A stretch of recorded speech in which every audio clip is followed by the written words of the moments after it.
town meeting is now in session. Kindly take your seats as soon as possible. To honor the work that our service members do for our country every day, our invocation will be read by Longmeadow resident Lieutenant Colonel John G. Desaro, commander of the 104th Communications Flight, Barnes Air National Guard Base.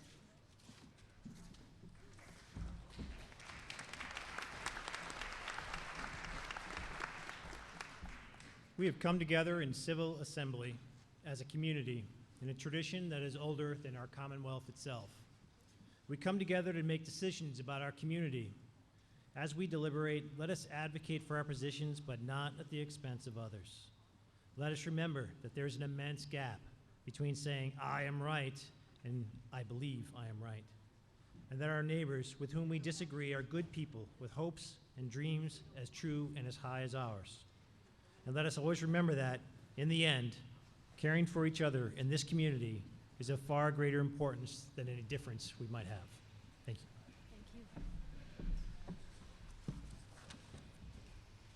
Thank you very much. I offer welcome to the Western Massachusetts Boy Scout Troop 90 of the Longmeadow Color Guard, who will be followed by Longmeadow High School student and LHS senior Gabriella Humphreys, who's also the Jet Jotter editor, captain of cross country, track and field, and swimming, to lead us in the Pledge of Allegiance. Please rise.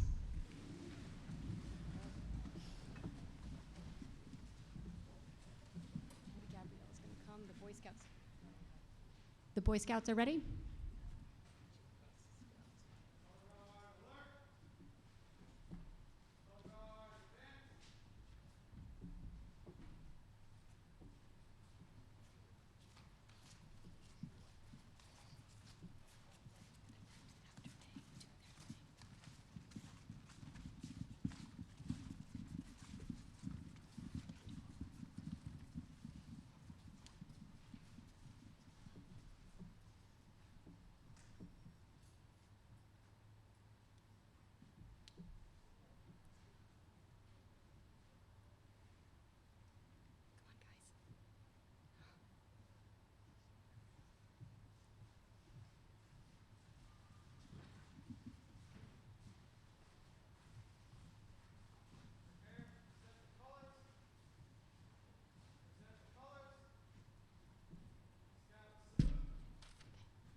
I pledge allegiance to the flag of the United States of America and to the republic for which it stands, one nation, under God, indivisible, with liberty and justice for all.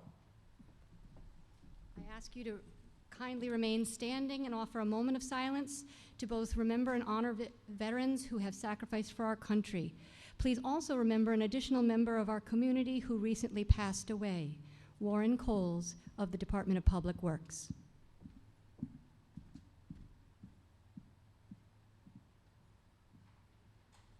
Thank you.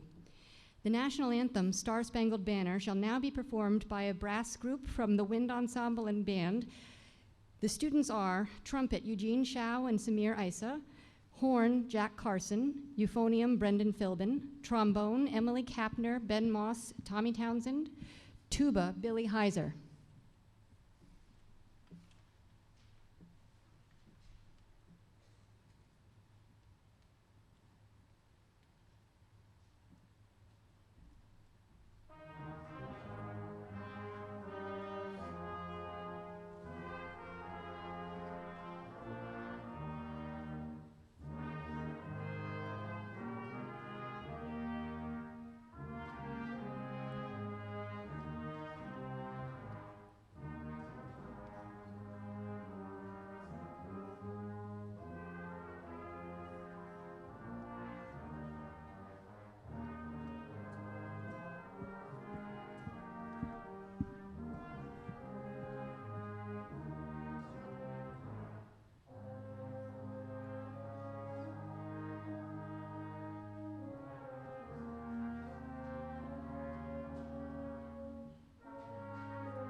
Thank you.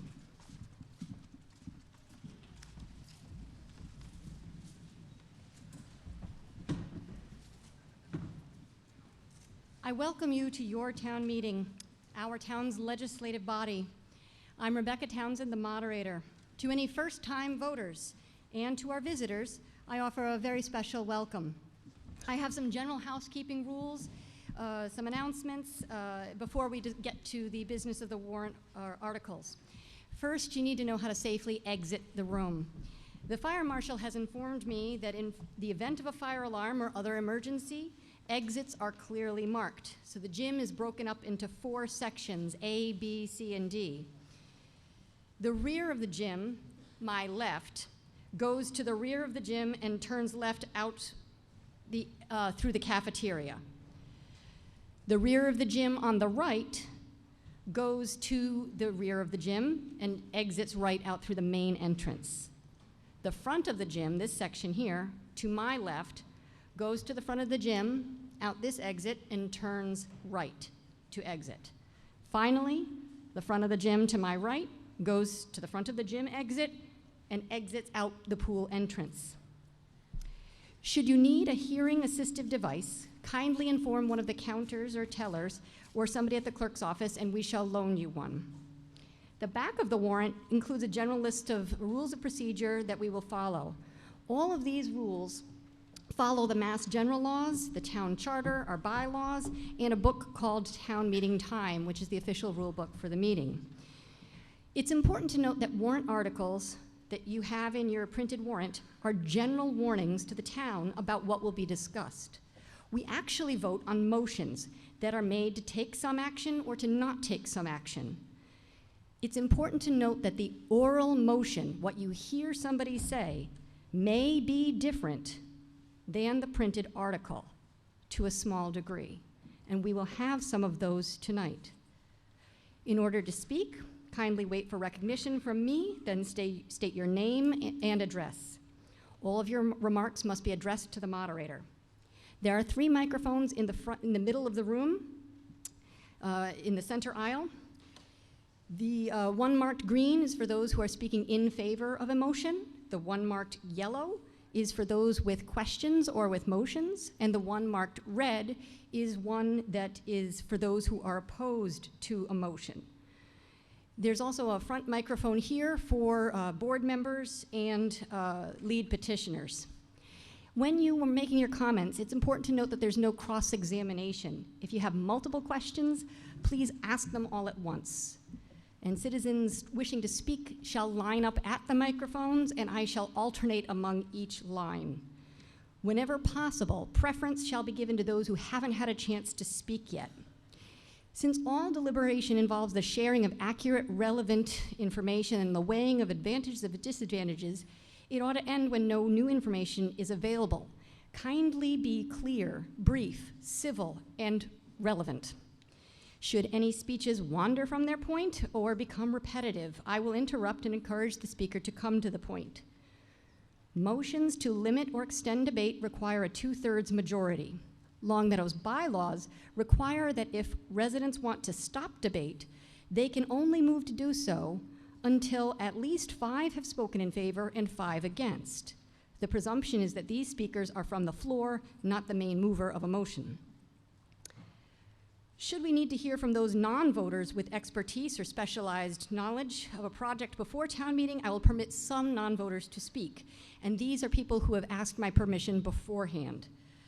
So they include town employees regarding issues relevant to their departments. And the following non-voters have received permission to speak: Jeffrey J. Alberti and Michael Richard from Weston and Sampson regarding the Public Works Facility, Michael Crowley, Rob Levesque, Jeff Daly regarding the Dwight Road proposal, Tracy Adamski from Ty and Bond regarding Stormwater Enterprise Fund, and Kim Skirm of the Massachusetts Apiary Program regarding bee biology, behavior, and husbandry. So the rules of procedure permit some kinds of talk and limit others. And though we are in a gym, we shall not cheer or jeer. Should there be a need to call a speaker to order, I will do that and you will be directed to come to order. As an odd fact, town meeting time indicates that should a participant not come to order, the moderator shall request the person to withdraw from the meeting and may direct a police officer to escort the person out of the building. Kindly stay civil. When we come to a vote, I will ask you to raise your yellow voting cards. Please keep them raised until instructed to lower them. We have 7 articles for whom motions require a 2/3 majority and 1 requiring a 4/5 majority. I will inform you about what's needed at each vote. And should there be a need for hand count, we have tellers who will act in pairs to count each section. There's 44 articles, 2 nights. Because the meeting has a lot to consider, Articles 1 through 29 will be handled tonight, and the balance will be handled on Wednesday, May 10th, in the same location, starting at 7 p.m. So, with your patience, goodwill, careful listening, and brevity of speech, we shall finish at a decent hour tonight. And I now turn to the presentation of awards. Of course, clapping for winners of these awards is always permitted. I recognize Select Board Chair Marie Angelides.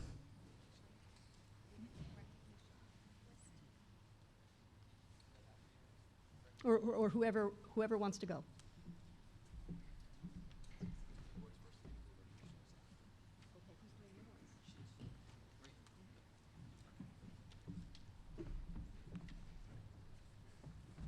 I would like to invite Jim Russell to the front of the town meeting.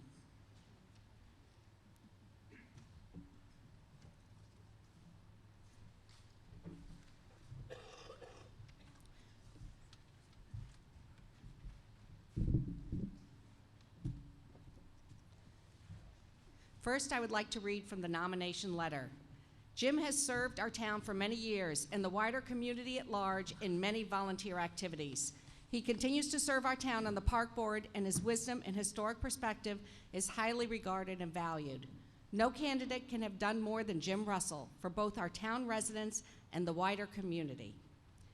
Jim is one of those rare persons you meet in life who's dedicated to service to others. I cannot even begin to list all of the things that he's done for the town of Longmeadow since he moved here in 1964.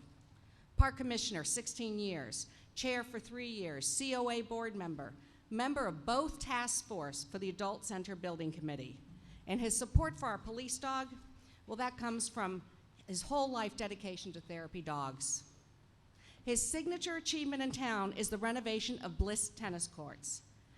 This project took many years to complete and could not have happened without his dedication and tenacity.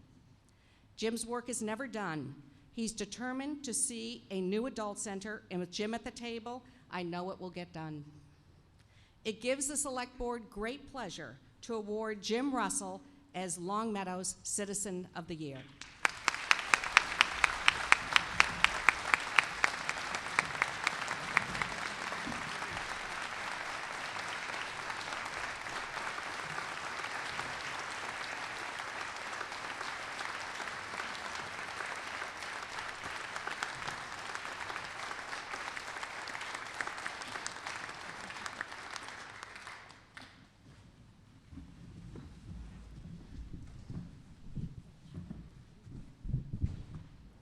A little bit of a surprise.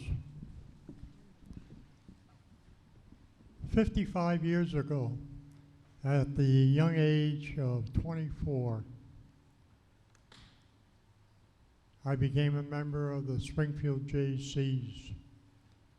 And little did I know back then that that was the beginning of my training to become a volunteer.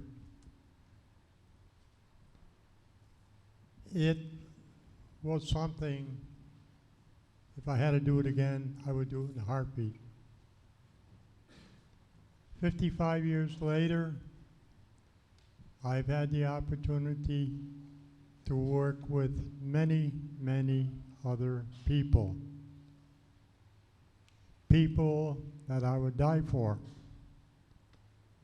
My 17 years on Parks and Rec have been nothing but a pleasure. My late wife and the mother of my 2 children, Bob and Michelle, They went along for the ride for the 26 years that I was married to her before she passed away. My current bride, Marion, of 16 years, has been very, very patient with me leaving many a night to attend different meetings, and when I came home, saying to me, how did everything go? Without her encouragement and my sons and my daughters, I would not have been able to do what I was able to accomplish. I never looked at it as work. I looked at it as rubbing shoulders with wonderful people like myself who wanted to make the town a better place to live in. And after living here since 1964, all these years, and I've watched the town grow and everything good that has happened, it has been a pleasure. So this award, which blows my mind, isn't for just me alone, but it's for all the countless other people who served alongside of me, and I served alongside of them, and they helped the process go through. It was a tedious process in many instances, but we persevered, and I couldn't find a better group of people to have been able to work with over these past years. To the select board, school committee, other appointed and elected town officials, Madam Moderator, ladies and gentlemen, thank you so much.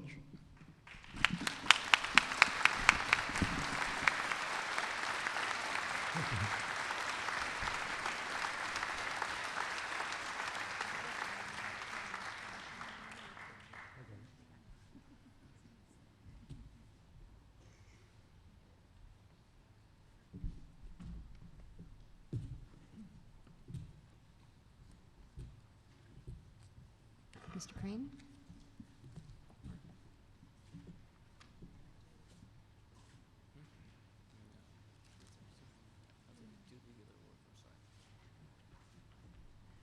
I'd like to invite the chair of the park board.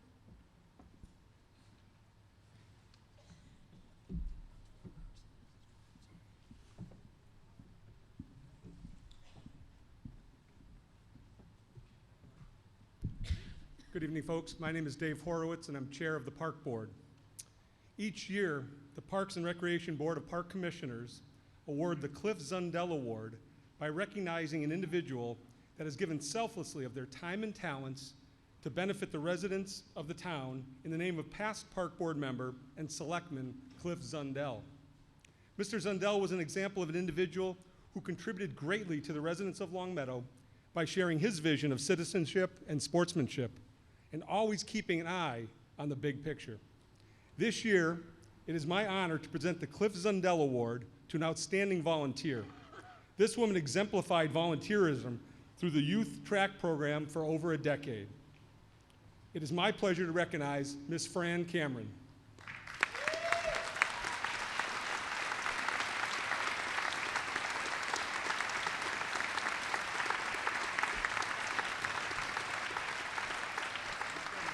Come on, we're not done. We're not done.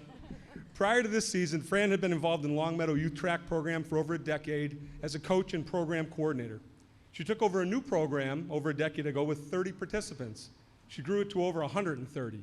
She did this with her enthusiasm, level of organization, and selection of other volunteer coaches. The demands of her real job never seemed to overshadow her commitment to the program. She often had to juggle that real work, though, to accommodate practices and events. Fran's love of kids has always been evident. She took great pride in the children that grew through the program and eventually became mentor coaches themselves. Track is the first organized sport for many kids who just click and helps them not only in their coordination, self-confidence, and physical development, but also in leadership and social skills. She consistently demonstrates passion for volunteering and watching the program grow and progress. We are fortunate to have Fran here tonight and to have had her for the unique imprint on countless residents of Longmeadow through all her years of service. On behalf of the town of Longmeadow, I present you with this award, which I'll briefly read. Cliff Zundell Award, presented each year at the annual town meeting by the Board of Park Commissioners to an individual who has given selflessly of their time and talents to benefit the youth of this town.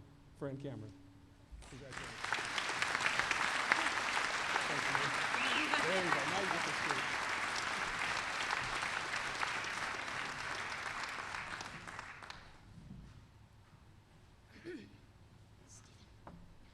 Stephen.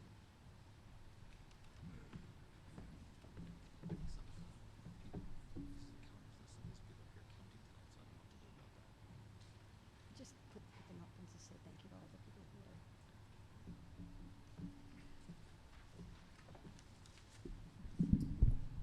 are. Good evening. My name is Stephen Crane. I'm town manager. And each year, the Select Board recognizes the commitment and dedication of individuals who have retired or left town service during the past year. And we thank all of them for their efforts on the town's behalf. Before I begin, I just want to say that I had bet heavily that it was going to be the green jacket tonight, Jim. Let me down. It was a great jacket, but all right, tomorrow night. Okay, from the Adult Center, Amy Sada. From the Department of Public Works, Warren Coles. From the Fire Department, Mike Donovan. Human Resources, Audra Staples and Sharon Croteau. Judy Mannix and Sherry Soleil from the library. From Parks and Rec Department, Tracy Burns, Amber Camerlin, Lauren Casey, Catherine Connery, Brandon Madden, Ashley Madison, Linda O'Malley, and Kevin Stack. From the Police Department, Officer Alex Serra and Dispatcher Richard Sprinthal. From the School Department, Ann Lighthammer, John Devine, Marie Pratt, Denise Paradis, Lisa Alves, Tracy Bongo, Lori Robbins, Nancy Osgood, Maureen Cadieux, Anna Marie Johansson, Kristen Casey, Alana Bossity, Luann Tremblay, Sarah Brennan, Chrissy Athenios, Michelle Santamaria, Stephen Ewing, Laura O'Connor, Megan Maloney, Richard Manning, Carl Quist, Tracy Millett, and Jenna Bugby.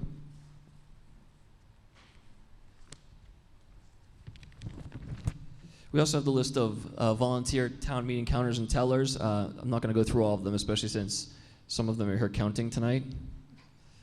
But for those who are not counting and who have passed on, we thank you for helping. You can't do town meeting without volunteers, and so we thank them for their help. Going forward to the boards and committees. From the Audit Committee, you had Kara Stevens. From both the Conservation Commission and Cultural Council, Cheryl Brodowski. From the Council on Aging, Robert Petroff. From Finance Committee, Jim Law and Tim Sterrett. Historical Commission, Tim McKenna. Housing Authority, Steve Metz. Registrar of Voters, Jerry Nolet. School Committee, John Fitzgerald, Michael Clark, and Liz Bone. Select Board, Alex Grant. And the Zoning Board of Appeals, Russell Preston. So on behalf of the Select Board, we thank all of you for your service.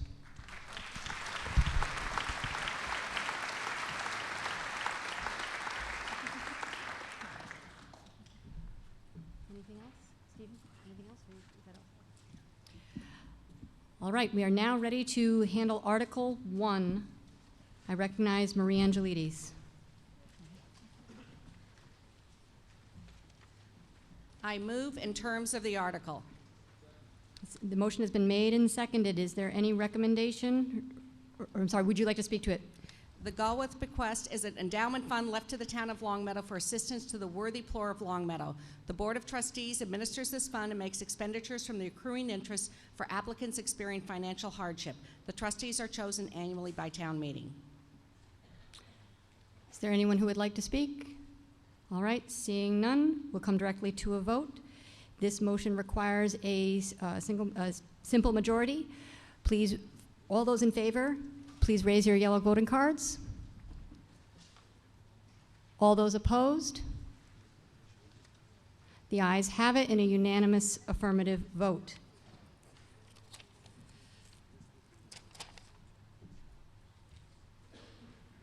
Article 2, Marie Angelides. I move in terms of the article. The motion has been made and seconded. You may speak to it. I move that the pending motion be amended to the amount of $225,179 for the purposes of funding the FY 2017 snow and ice removal deficit. The motion to amend has been seconded. So, folks, just as a reminder, the motion in the warrant is different than the amendment. The amendment is for $225,179. You may speak to it, Ms. Angelides. The increased sum represents the final snow and ice removal deficit for FY 2017. The increases from the original printed amount is mainly the result of the late March snowstorm. Any discussion? All right, for an amendment, we shall vote on the amendment first and then come to the come to discussion of the article as amended. This amendment requires a simple majority.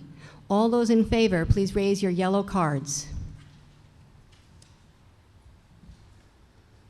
Thank you. All those opposed, please raise your yellow cards. The amendment passes with an unanimous affirmative vote. Any discussion on the motion as amended?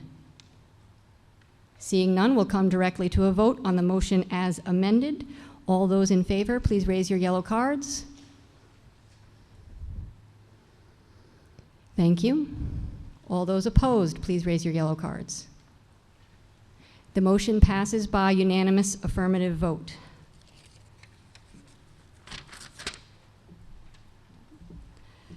This is Article 3. Ms. Angelides. I move in terms of the article. Has it been seconded? Motion has been made and seconded. You may speak to it. Invoices for certain DPW services for traffic signal repair and repair of damaged private property occurred prior to July 1st, 2016 were not received prior to the closing of the town's FY 2016 books or in time for consideration at the October 2016 special town meeting. This appropriation will allow for the payment of those prior year bills. Any board recommendations or discussion? All right, ladies and gentlemen, this vote requires a 4/5 majority.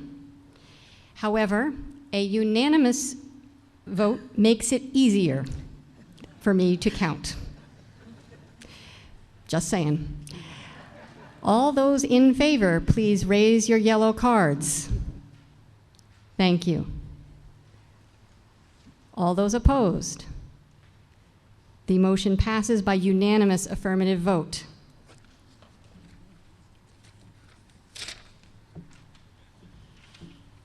Article 4. I move in terms of the article. Motion has been made and the motion is different than the warrant, is it not? For those of you who are listening, prior to town meeting, the select board sends me and the clerk a list of motions that they are planning to make. In case the motion differs from the printed warrant, I make a note of that, and that's why I made this note. A proponent cannot move in terms of the article if there is a difference from the warrant than the motion that is going to be prepared. I will do the full motion. So you need to read the full motion, please. I move that the town vote to transfer from available funds in the Treasury the sum of $50,000 for the purposes of providing supplemental funding to the FY 2017 budgets for general government legal expense $30,000, community and cultural services, veteran benefits $20,000. Motion has been made and seconded. You may speak to the motion. The FY 2017 individual line accounts for legal expenses and veterans benefits are both overdrawn. Contributing factors to the legal expense budget include work for the Converse Street TIP project, DPW siting, and Board of Health housing issues. Contributing factors for the veterans benefits include the greater outreach and service our current veterans agent is providing. Veterans benefits are reimbursed by the state at 75% with an approximate 15-month lag time. Changes in the allocation will better be allowed for a remaining budgetary shortfall to be handled by internal accounts transfers within the departmental function. Any discussion? Seeing none, this requires a simple majority. All those in favor, please raise your yellow cards. Thank you. All those opposed, please raise your yellow cards. Seeing none, I declare a unanimous affirmative vote.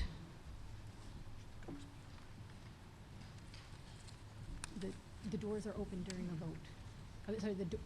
And just as an FYI, the doors are closed during votes. They are open when we are discussing articles.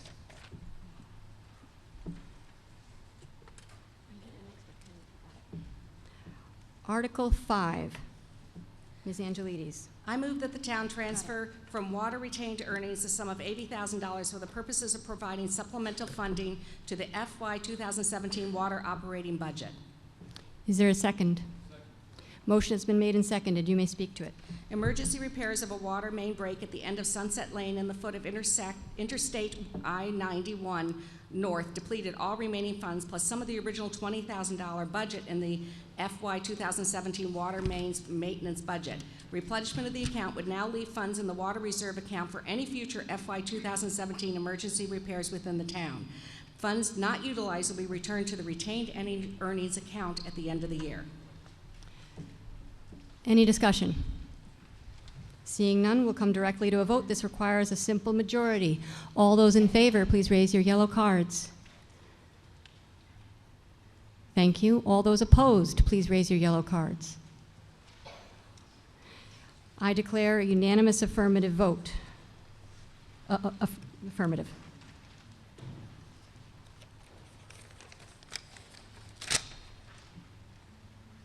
Article 6. Ms. Angelides. I move that the town vote to fix the fiscal year 2018 salary and compensation of the moderator at $100 and the select persons at $2,000 each, to provide for a reserve fund and to approve the fiscal year 2018 operating budget total $64,247,712 and itemize as follows. General government, $1,522,774. Public safety, $5,107,478. Planning and community development, $184,707. Schools, $33,669,978. Department of Public Works, General Fund, $3,460,842. Community and Cultural Services, $1,639,825. Debt service and town school employee retiree benefits, $13,022,911. Subtotal general fund, $58,608,515. Solid waste recycling and enterprise fund, $1,171,710. Water enterprise fund, $2,572,000. Excuse me, Mr. Angelides, could you repeat the number for the solid waste recycling enterprise fund? $1,141,710. That's okay. Thank you. Water Enterprise Fund, $2,572,373. Sewer Enterprise Fund, $1,925,114. The total is $64,247,712. And to fund the general fund, $58,608,515. Be raised and appropriated as follows. $57,955,402 from general taxation, $645,000 from ambulance receipts, $8,113 to be transferred from the fund balance reserve for future year debt service, and that to fund the solid waste recycling enterprise fund, $1,141,710. Be raised and appropriated as follows: $260,000 from solid waste recycling receipts, and $881,710 from general taxation, and to fund the water enterprise fund.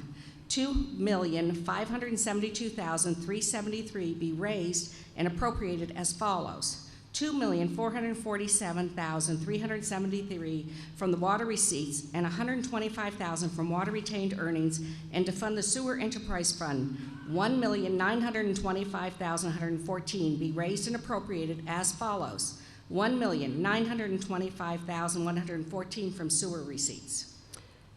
Motion has been made and seconded. You may speak to it. An annual operating budget must be adopted and funded for the fiscal year 2018 that begins on July 1st, 2017. The budget was approved by the Select Board and reviewed by the Finance Committee as required by town charter. The budget as printed is a balanced budget as required by Massachusetts general laws and the charter. The motion read includes an additional $245,000 appropriation to the Water Enterprise Fund to cover a March 28, 2017 notification of a change in the Springfield Water and Sewer Commission's capital budget for FY 2018. The increase in the budget will be funded by the use of $125,000 from our water reserves and the remaining portion through water rates. Thank you. Any recommendations?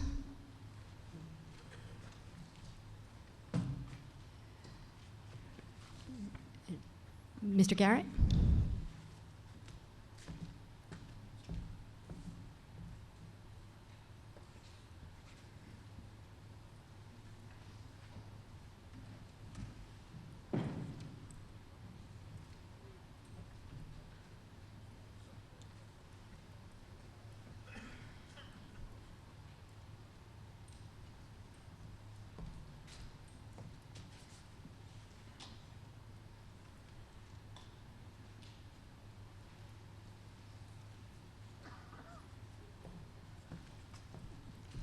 Finance Committee recommends Article 6.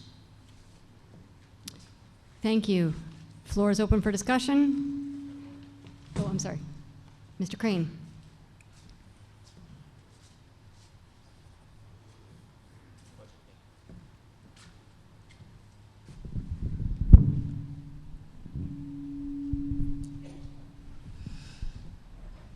The lights should be going out here in a second to make it a little bit easier for folks to see the presentation.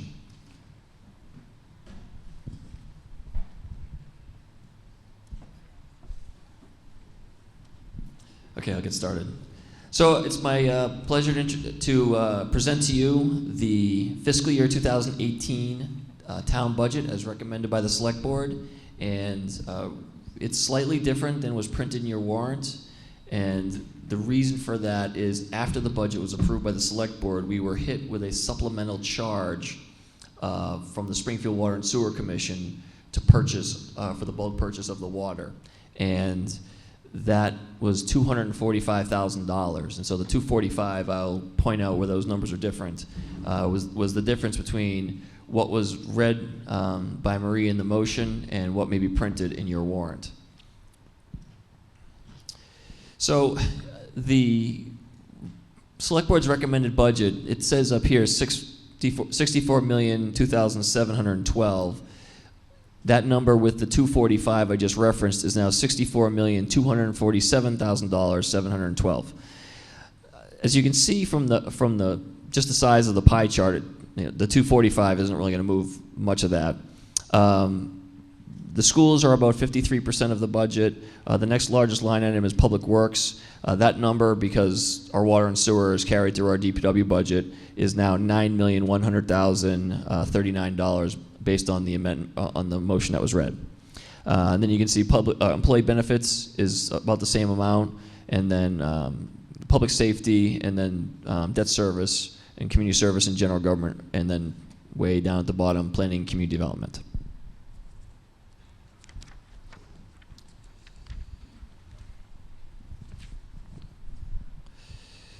So in terms of spending categories, we are in the, I think I say this every year, we are in the people business, so naturally costs associated with people are going to be the larger share of our budget, and salaries and as well as employee benefits comprise, like I said, well over a majority of our expenditure, of our spending categories.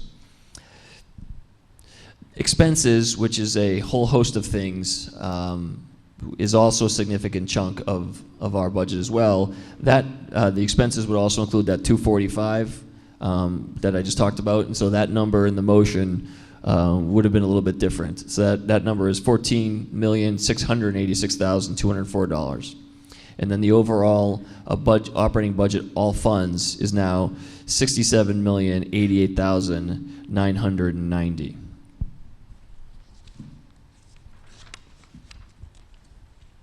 This is just a quick summary of the available fund balances. As you can see, our operational stabilization fund is almost $3 million. If there's a warrant article further on down the warrant that will increase that amount slightly.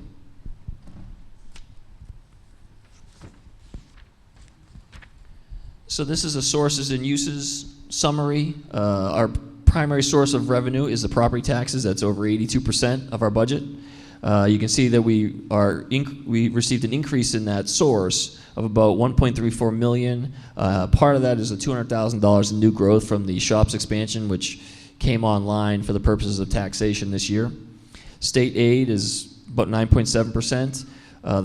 We carried the governor's proposal of about $129,000 increase in local aid.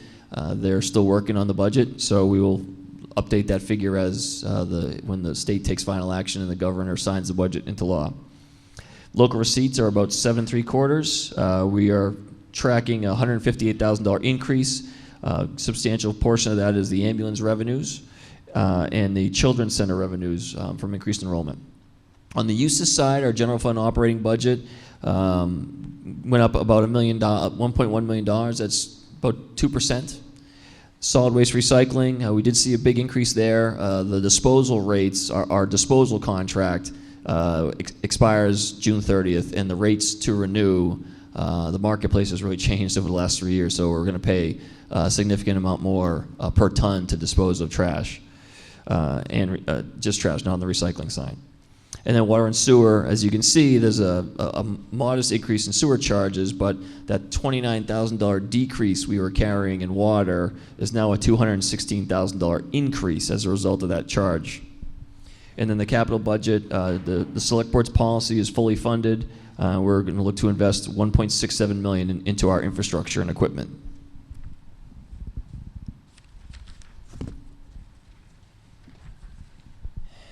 So as I go into the department summary for the year, you can see that there were not dramatic swings in the budget for any given department line item, with the exception of employee benefits and liability insurance, which is largely, those costs are really largely beyond our control. We get assessed either those premiums or the assessment from Scandic Valley, who provides our health insurance.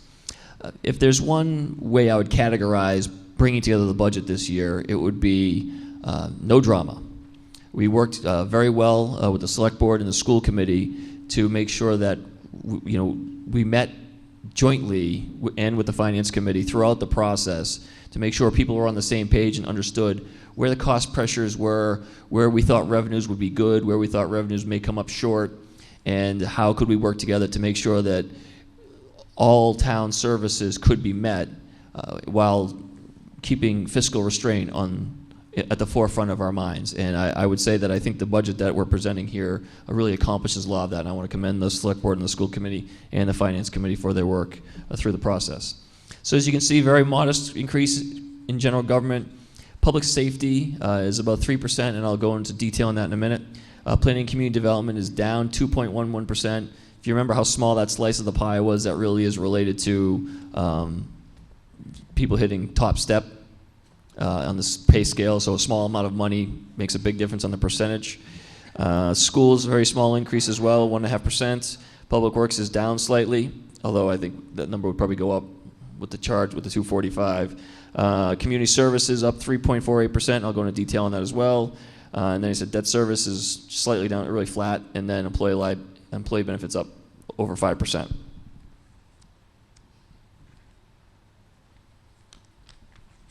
So public safety at a glance, as I mentioned, went up about 3%. Police department is essentially a level service. 2% really covers increases in wages and expense line items. For the fire department, though, we're up about 4.37%. I mentioned that $90,000 increase in ambulance revenue. That offsets that part of that increase. And one of the things we're looking to do is elevate a captain to a deputy chief, a bit of somewhat of a reorganization for the department. Add 2 firefighter EMTs at staggered times, and we also have to purchase new IV pumps for the ambulances. When we were going through the budget presentation, Chief Dearborn gave a very detailed explanation of the needs, and when you look at the call volumes that the fire department is experiencing since the last time the department was reorganized and staff was added, it's significantly more, and it's getting really more and more difficult to make sure we can have really both ambulances able to meet the needs of Long Meadow residents. And so that's what these proposals are designed to do.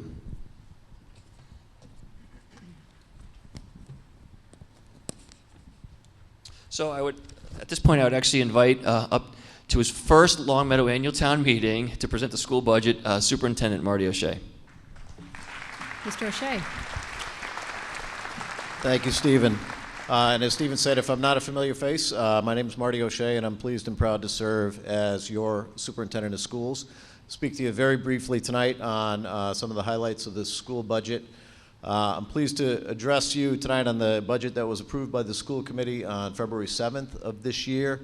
I experienced the budget process as a highly collaborative one. I was pleased with the collaboration between the school committee and our administrative team, and certainly the school committee and the select board and the finance committee, and certainly Stephen Crane and I spoke regularly throughout the budget season. I think this budget for FY18 allows us to retain our commitment to excellence, the commitment that we have made to the town of Long Meadow for many, many years. And also I see this as, in many respects, an improvement budget. It allows us to address some important goals, specifically goals that relate to the social emotional health of students, and also relating to the technology needs that we have for our students and our teachers. Additionally, I would note that this budget is a fiscally responsible one. We were able to achieve some significant savings without reducing services in the area of transportation and special education tuitions. And essentially that means that we were able to educate more students in a more inclusive environment here in their hometown. So we're really pleased and proud to put together a budget that allows us to do that. Additionally, this budget responds to some enrollment shifts that we have seen in recent years. Our staffing plan will allow us to serve students without a reduction in services, but as the slide behind me notes, it does represent a reduction of 3 teaching positions at the middle school level. So again, I thank you for your support and your interest, and I thank the school committee, the select board, finance committee, and the town manager for their support as well. Mr. Crane. Thank you. That was good. I should have had him do the whole thing. So the last slide we have here is the community services at a glance. That was a percentage that was somewhat larger than the others, and the reason for that, again, is and we did the earlier article for additional funds for veterans benefits. That was a big reason for driving up that increase. There is an increase in Parks and Rec daycare salaries. Some of that is driven by enrollment. Some of that is driven by market competitiveness and retention, recruitment and retention. Fees reimburse the general fund for those expenses. And then the regional library system, the system CW-MARS that we belong to that allows us to get printed and digital material from really all over the state, they increased the fee for that. So I tried to be as brief as possible with this. If anybody has any questions, I'm happy to answer them. Mr. Garrett.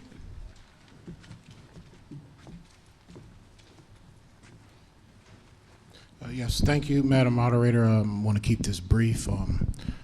But what I did want to reiterate was what was expressed by Superintendent O'Shea as well as the town manager. The Finance Committee, over the course of this budgetary cycle, has been engaged in just a very high level of cooperation and involvement in the process. We've had several joint meetings with both the school committee as well as the select board to express our concerns and when necessary to make sure that the budgetary process went through, as the town manager expressed, without any drama. And I believe that this was successful, but I just wanted to express our appreciation for the inclusiveness that the select board as well as the school committee showed us. Some folks in particular, Marie Angelides, Jess Hutchins, Russell Dupree, as well as our town manager, giving the finance committee access to all the department heads across the departments that serve the town to understand what their budget concerns were, what their budgetary stressors were, and what their plans were as far as making sure that this budgetary process was brought together in a manner that took all the needs as well as the long-term financial concerns of the town into account. So again, I just wanted to express that the Finance Committee appreciated the inclusiveness of the process, and that we're very pleased with the result of the budget this cycle. Thank you. Any other discussion? Seeing none, we'll come directly to a vote. This vote requires a simple majority. Would all those in favor please raise your yellow cards? Thank you. Would all those opposed please raise your yellow cards? The motion passes, a majority affirmative vote.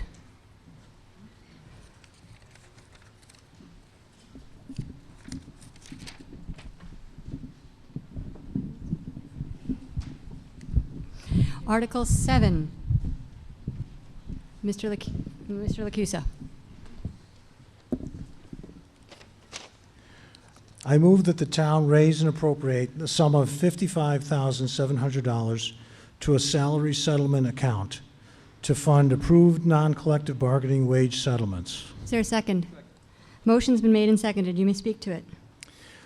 All the town and school collective bargaining units are settled for fiscal year 2018. This article will provide funds for approved wage adjustments for non-school, non-collective bargaining personnel as they are completed.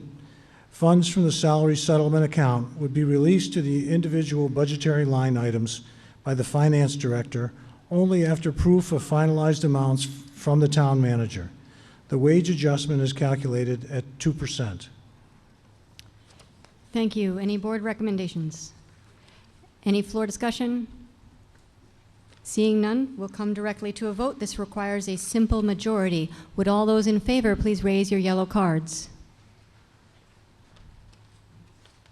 Thank you. Would all those opposed please raise your yellow cards?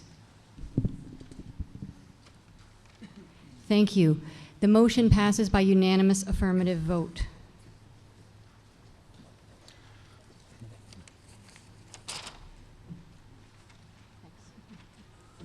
Article 8, Mr. Gold.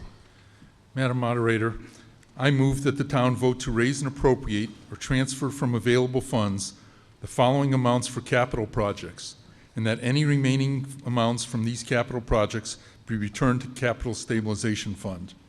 From raise and appropriate from the fiscal year 2018 fund, project development, $25,000. Police department boiler replacement, $84,000. Fire truck replacement reserve, $75,000. IT server upgrades with power backup, $105,000. Boiler piping modifications at Glenbrook Middle School, $65,100. Boiler replacement at Blueberry Hill School, $125,000. Boiler replacement at Center School, $95,000. Fire alarm replacement at Center School, $50,000. Pavement preservation, $500,000. Sidewalk reconstruction, $400,000. Guardrails, $50,000 for a subtotal of $1,574,100. And from the Capital Stabilization Fund, for fire suppression updates at Blueberry Hill School, $75,000. For fire suppression updates at Wolf Swamp School, $75,000. From water retained earnings, for the Crest Avenue water main replacement, $163,000. For Chandler Avenue water main replacements, $140,600. And from sewer retained earnings, Emerson Road treatment plant demolition, $160,000. And from multi-fund distributions, a DPW vibrator roller purchase to be paid for with $17,500 from water retained earnings, $17,500 from sewer retained earnings, and $35,000 to be raised and appropriated in fiscal year 2018. For DPW asphalt paver and attachment for an existing toolcat, from water retained earnings, $8,750, from sewer retained earnings, $8,750, and to be raised and appropriated from fiscal year 2018, $17,500. And finally, for DPW 2-ton dump truck with plow and spreader, from water retained earnings, $22,500, from sewer retained earnings, $22,500. Excuse And to me, $22,500 from water retained earnings? Water retained earnings. Okay, thank yes. you. Just wanna make- $22,500 from sewer retained earnings, and to be raised and appropriated for fiscal year 2018, $45,000. Is there a second? Motion has been made and seconded. Madam Moderator, I'd like to propose an amendment to Article 8. You may do so. I'd like to move that we amend Article 8 as follows. From raise and appropriate fiscal year 2018, we delete line items, Police Department boiler replacement, $84,000. The line item boiler replacement at Blueberry Hill School for $125,000. And the boiler replacement at Center School for $95,000. And we insert in its place the line that says, from raise and appropriate, boiler replacements for Blueberry Hill, Center School, and Police Department, $304,000.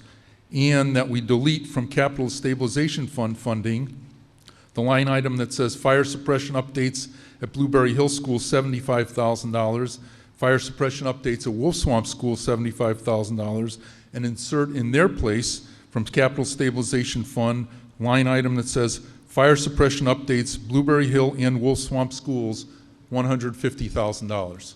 Is there a second? Second. The motion has been made and seconded. You may speak to it. Yeah, I'd like to speak to the amendment, if I could. Yes. That in fact, what we've determined is that the State Office of Attorney General has indicated to us that by combining some of these articles, as you saw, the dollar amount is the same, but we have additional procurement options. We can actually bid them as a single unit and look for greater economics of purchase, as opposed to if we approve them individually, we would actually have to bid them individually. So the change you saw in this amendment is strictly a bookkeeping process that allows us to bid these in the most efficient manner. Any other discussion on the amendment? Now, the amendment requires a simple majority. However, the main motion requires a 2/3 majority. So we shall first come to vote on the amendment, and then we'll open the floor for discussion on the motion, the main motion. Would all those in favor of the amendment please raise your yellow cards? Thank you. Would all those opposed to the amendment raise your yellow cards? The amendment passes by unanimous affirmative vote.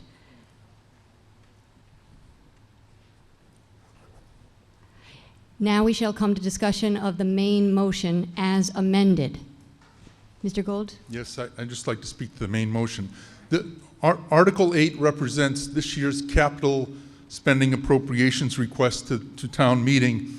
It represents, as I think you've heard earlier tonight, adoption of the second or third year of a select board policy to increase our capital spending to begin to address the infrastructure needs of the town. And so in fact, as it says and printed in your warrant, it represents the additional 0.25% of tax revenue up to 2.75%. And you'll note that that the items that we do include this year beyond the list of regular capital items, we again have trying to include street repavement, sidewalk replacements, and guardrail replacements. And those are items that we've tried to attain and retain every year.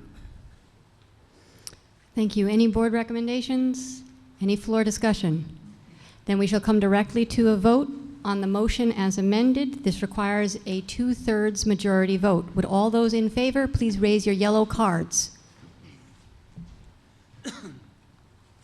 Thank you. Would all those opposed please raise your yellow cards? Thank you. The motion passes by 2/3 declaration affirmative vote.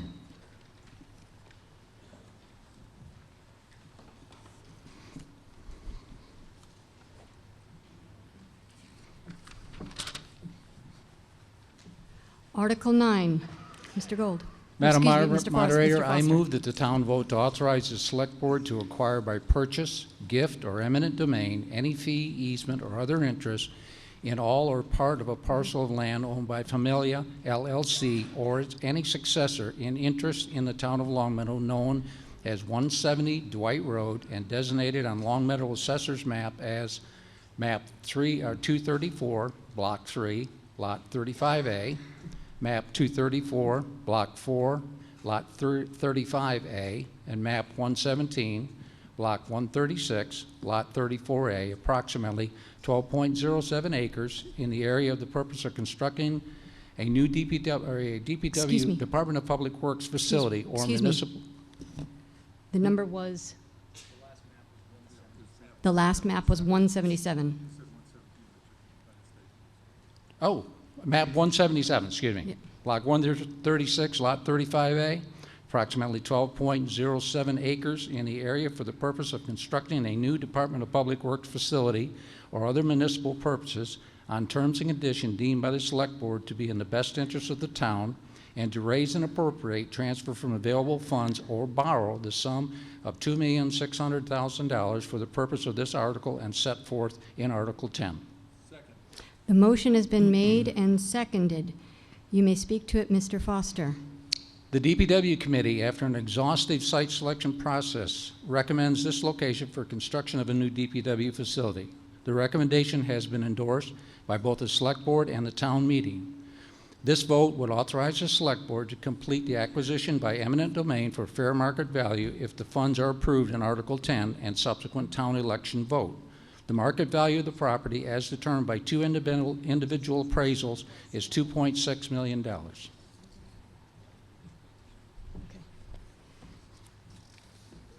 Thank you, Mr. Foster. Mr. Crane, did you want to introduce a non-voter consultant?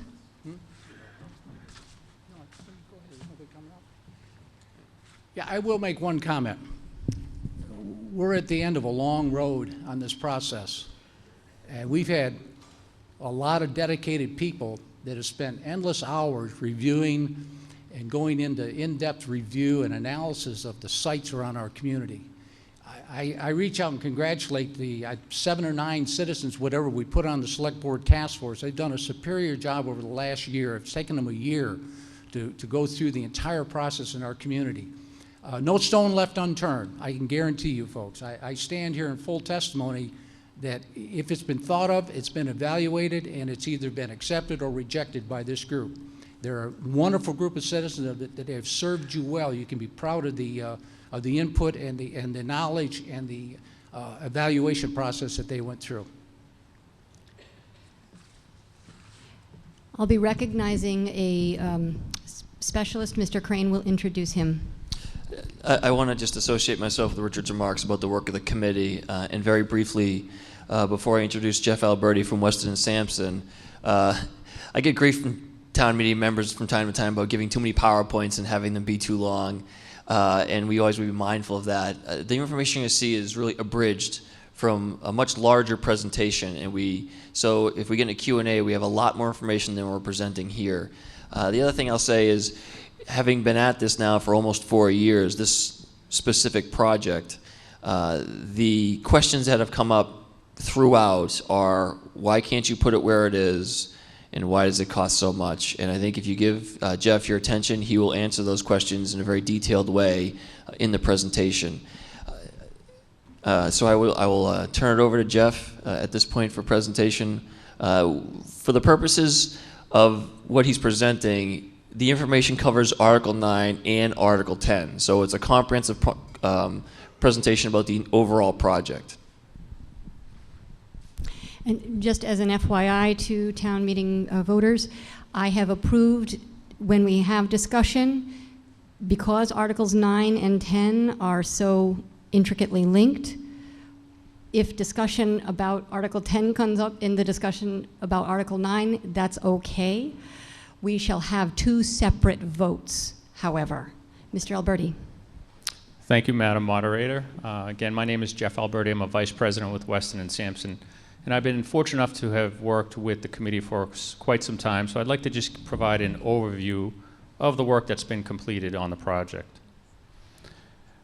Tonight, what I'd like to talk about is 4 items. First is, who is Public Works? And this is important because this is really what's driving the facility and the need for the facility. We'll review why a new facility, and for those who haven't been to the site, I'll show you some photographs. We'll talk a little bit about what is proposed and the costs associated with that. And then I'll close with some of the benefits. There are really benefits not only for the Department of Public Works, but for the community as a whole. So starting with who is Public Works, I think the first line of this slide says it best, where it indicates that Public Works touches the lives of the people every day through the services that they offer. And this is just an abbreviated version of what they do. Looking at this list, you can see that they maintain the roadways, the street drainage, the sidewalks. They're responsible for the tree and brush clearing, maintenance of the water and sewer system, maintenance of the parks and grounds, and maintenance of the public buildings. So if you think about that infrastructure and you think about what you use on a daily basis, you can see that Public Works really is maintaining that infrastructure that we all rely on every day.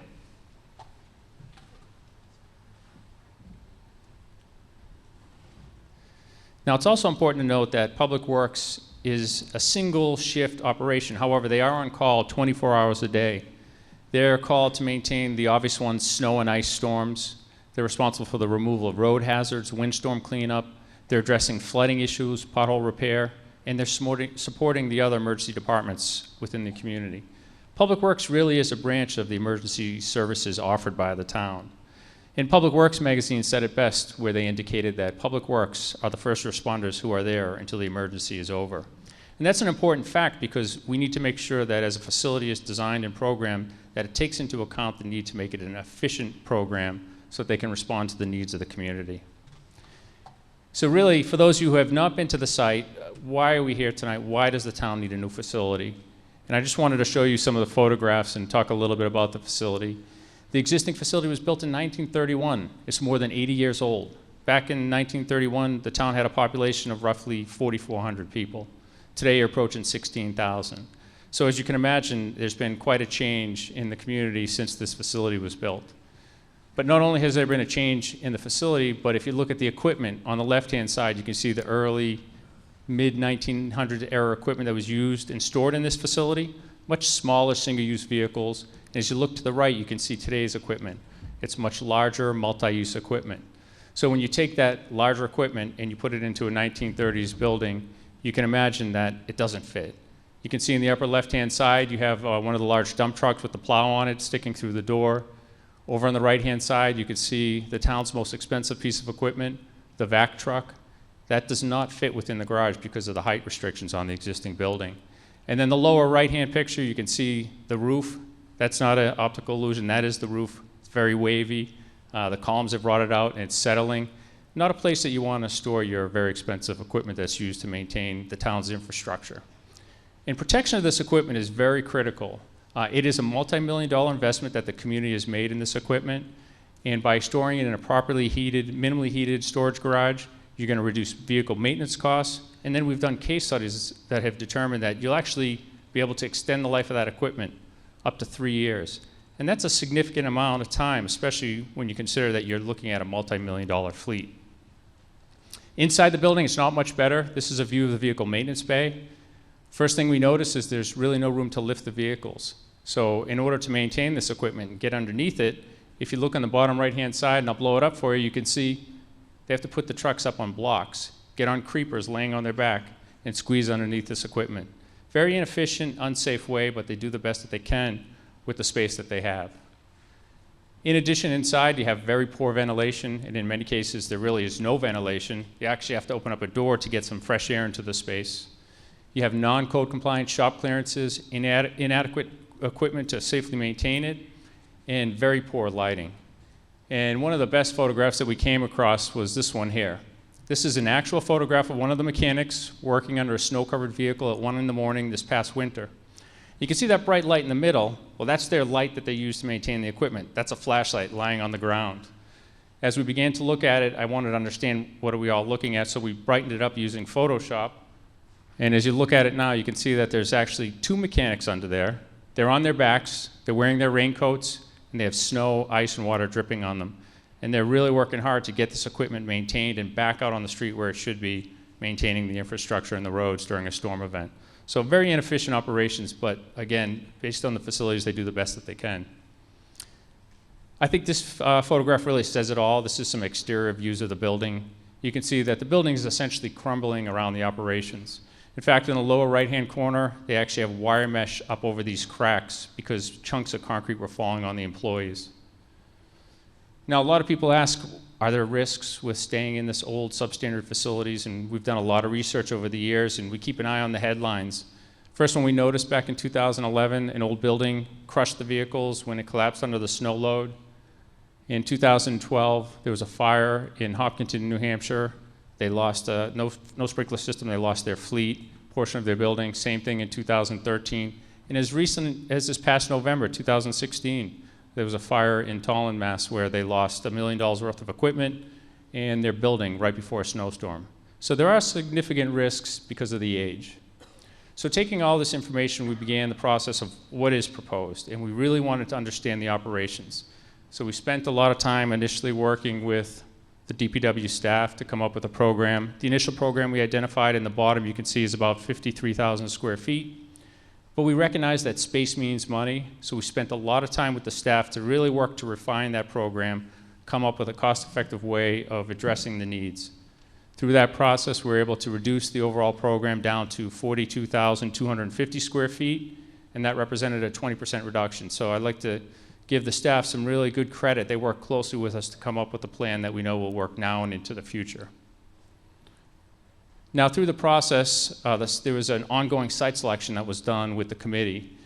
The task force looked at previous work that was done between 2008 and 2016 and wanted to form their own opinion, so they did an independent review.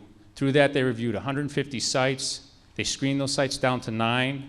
4 of those lots were ultimately selected and analyzed.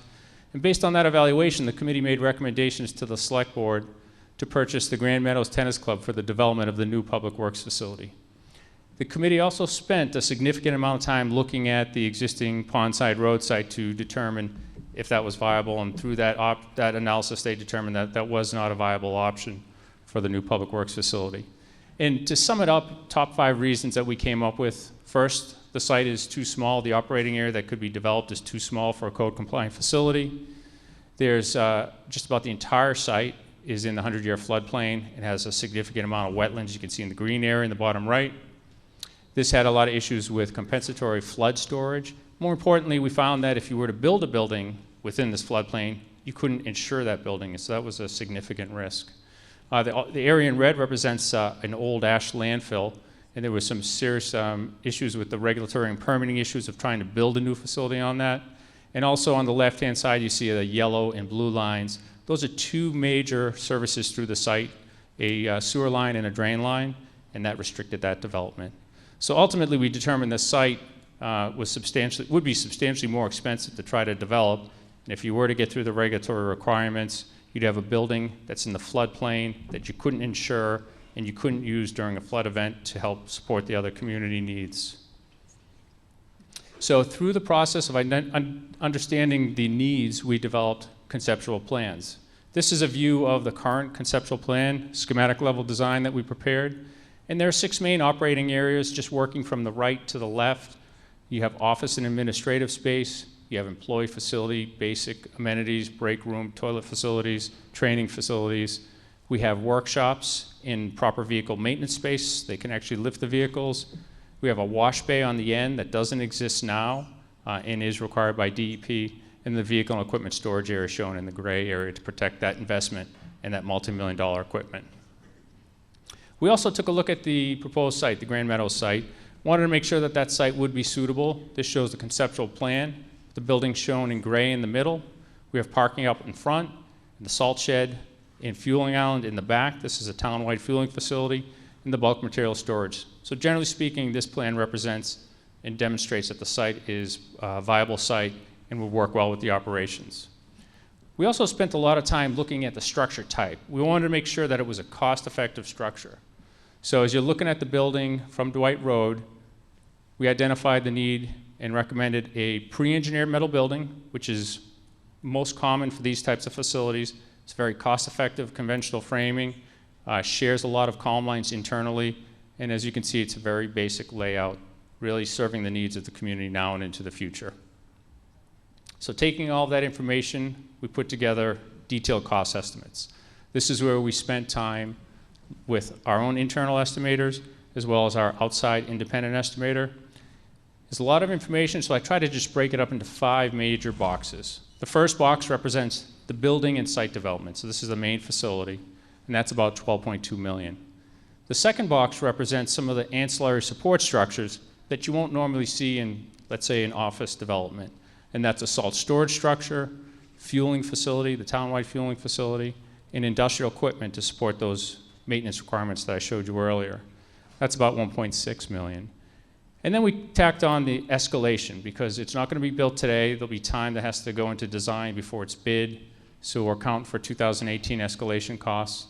And that represents your construction costs for the building and the site.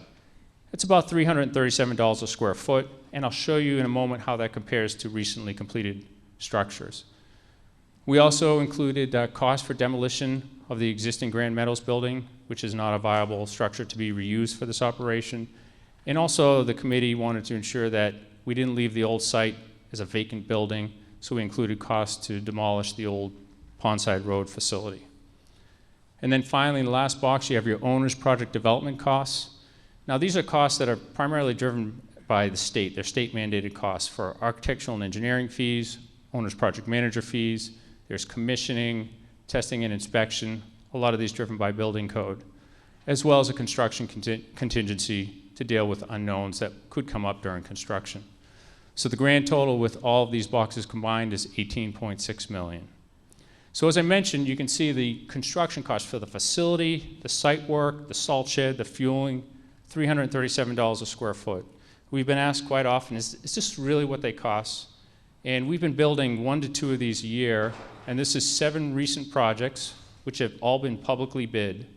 And using that same criteria and looking at the cost per square foot, you can see that back in 2014, up until as recent as 3 weeks ago, we had prices that are ranging from $315 a square foot to $344 a square foot.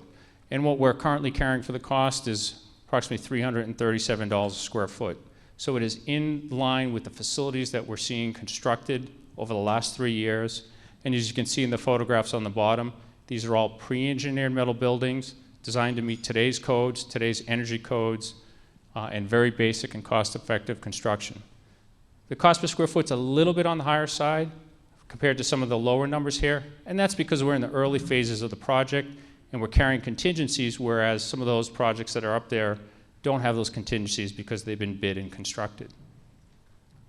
So just in closing, I just wanted to touch on some of the benefits, and there's quite a few, but I just wanted to highlight the main ones. The first being that the replacement of the building, what you're going to do is replace a building that is long past its useful life. And you're doing this before it becomes a mandated emergency, before it becomes a headline like some of the ones I showed you earlier. You're going to provide your staff with a code-compliant and safe work environment, one which really does not exist today, as you saw from some of those photographs. It protects the town's multi-million-dollar investment in this fleet that's used to maintain the infrastructure that we all rely on. It'll have much more efficient workspace, gets the staff out quicker and safer, creates a consolidated public works facility, really promotes more efficient operations internally, and it really eliminates the need to invest money in Band-Aids in this 80-plus-year-old building. Thank you very much for your time, and I appreciate being able to present this to you. Thank you. Board or committee? Is there a committee chair who wanted to provide a recommendation on this? Yeah, Madam Moderator, I'd like to invite Christopher Cove and Arlene Merrill, the chair and vice chair of the DPW committee, who were a group of resident volunteers, just like the rest of all of you, who came in, with a totally open mind on the project, and I want to commend them for the many, many hours of work and leadership that both of them did put in, and the rest of the committee. Mr. Good evening. Cove. Thank you very much. First, I want to say thanks to the committee members that I worked over the last year and a half with. They've been great to work with, very dedicated, different points of view, different reasons for being on the committee, but we all came together to really work through all the issues and make sure that we could stand here and look people in the eye and say, we feel this is the right thing for the town and it's the right site for the DPW. I have to thank Arlene for nominating me the first night to be chairman, which was a surprise to me, but it's been a pleasure, it's been education, and I've really enjoyed the process. So just to recap a lot of what's been said already, we've met over 25 times in the last year. We met in March of, for the first time in March of 2016. And we really understood that the town wants to keep it where it is. Why can't we keep it on Pondside? And we spent, I would say, 8 meetings hammering that out and looking through every opportunity to put it down there. And what really put the committee over the edge was you could build that up. You could spend a lot of money, millions of dollars, to have that site house the DPW. However, we can't get through the floodplain compensatory storage requirement. If we displace anything down there, we have to replace that area or that volume that we take up for the floodplain, and it has to be contiguous to that site. We can't go down to Enfield or up to Northampton and buy land and make that happen. It has to be to our site. And unfortunately, everything west of 91 is floodplain, so there really wasn't an option to go there. And that was the hurdle I couldn't get past. You can throw money at it, you can throw permitting at it, you can throw lawyers at it, but I couldn't get past that. And then the added factor was what Jeff showed. I don't know if it was very quick, but with the ash dump and the major utility lines and what we would have to do to build in the floodplain would be millions of dollars. And I didn't think that was a good use of money. And the insurance was questionable. Some people thought you could get through it, but why would we put an $18 million facility someplace where we might not be able to get insurance for it? So again, we didn't take this lightly. We went through many, many hours of trying to get through this so we could give you our recommendation. We got it down to 4 main sites, including Wolf Swamp, which we understand there is a great deal of resistance to taking any of our green space and playing fields. Also, Wolf Swamp is Article 97, which poses many hurdles that we have to get through, and I can't see us getting through any number of those hurdles. So we really didn't think that was the right site for the DPW. And we put a lot of emphasis on quality of life.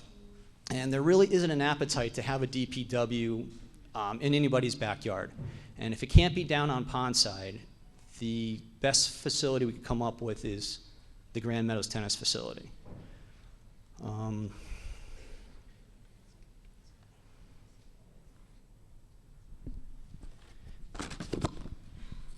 And I know there's a lot of concern about spending money on taking a site by eminent domain, but for all the reasons that we came up with the Grand Meadows recommendation, is if we don't act on this now, and Grand Meadows is developed into something, doctor's offices or whatever, if it moves on to a sports facility, whatever, if it becomes a more valuable property than what it's evaluated right now, that site might be taken off the table because it'll become economically infeasible to do this. So we really feel strongly that it's the right spot for the DPW, and we think the timing is right to do it now. And thank you very much for your time. Okay, Mr. Cove. Ms. Miller? No, okay.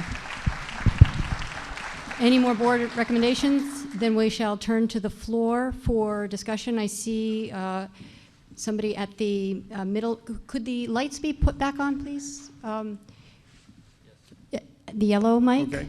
Name and address, please.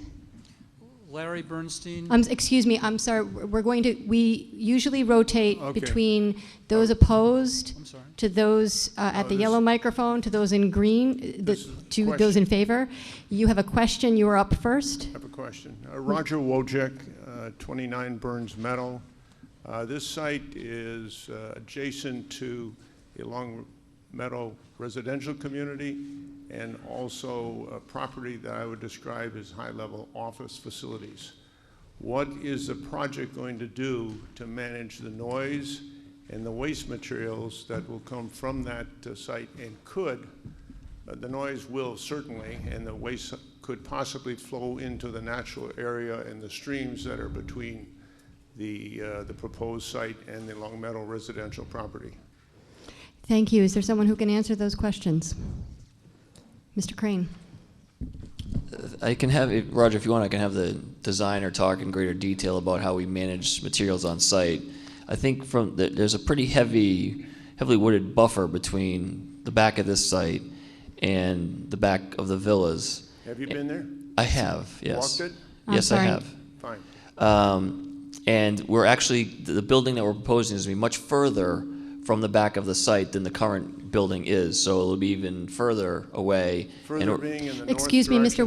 Wojcik, I don't permit cross-examination, so Okay, I'm just trying to understand. Further being in the north direction? thank you. In the eastern direction. Thank you. And then, so we're expanding the buffer between the villas and the facility, and the material storage will be managed with large concrete blocks and little bays, and I think we're prohibited from having runoff by DEP regulations anyway. So we'll have, to be compliant with DEP regulations, we have to keep all of our materials on site. Thank you. All right, the gentleman at the red microphone. Madam Moderator, I'm Michael Henderson, 42 Williston Drive. I would first like to thank our DPW workers, and I'm sure that while the committee worked we need a sound check here. May I move over, Madam Moderator? Sure, if you want to, yeah. Is there? I would ask that somebody from technicians, if you can address the microphone issue. Is it just standing too close, or? I'm quiet. You may now. continue, It's still going. Mr. Henderson. Okay. So, so I would like to thank the DPW workers. I think they do serve the town very well, and I'm sure that the committee worked very hard, but unfortunately, they have fallen woefully short in looking at this current location. So the first issue I have is we're taking property that is currently on the Long Meadow tax rolls, commercial property. We don't have a lot of commercial property, and the reduction of those property tax revenues is a lost opportunity cost.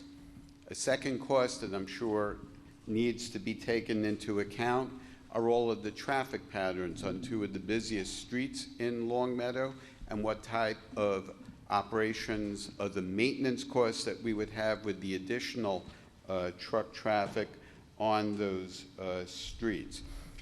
I'm also looking at the existing facility and the sad state of disrepair that it was allowed to go into. And so it is this type of town mismanagement that is costing us, the taxpayers, money. There is no reason to have a curved roof down there. There's no reason for concrete to be falling down there. And it is lack of that type of attention where, frankly, I have a real lack of trust to allow people to spend $2.6 million on a truck mahal in a location where we can find a better one, and certainly even down on the flats, there are opportunities. There are farms down there and so on. There is property that could be used, that could be turned into wetlands. If we needed to evacuate the facility, certainly we could do that as well. And lastly, this town has something against cooperating with neighboring communities. There is no reason why we in Long Meadow cannot, for a facility like this one, try to cooperate with neighboring towns to be able to share some of the capital construction costs and some of the common issues that we face. Thank you, Madam Moderator. Thank you. Mr. Bernstein, you were standing at the green mic. Larry Bernstein, 256 Academy Drive. Speak real close to the microphone, please, sir. We've seen all the services that DPW provides, and it touches on virtually everybody in town in a multitude of ways. One of the issues in determining where to site the new DPW facility was how much of a burden would it place on any one neighborhood. If this affects all of us, the burden should be shared by all of us. Grand Meadow is the only site that does not place a burden on any one neighborhood. We heard the issue of traffic. Any of these other sites would be much more troublesome for traffic than Grand Meadow. Thank you. Mr. Grant, this is, if you have the presentation? Yes. Okay. Could we load that, please? And we'll just take a moment to load it up. Thank you. Sure.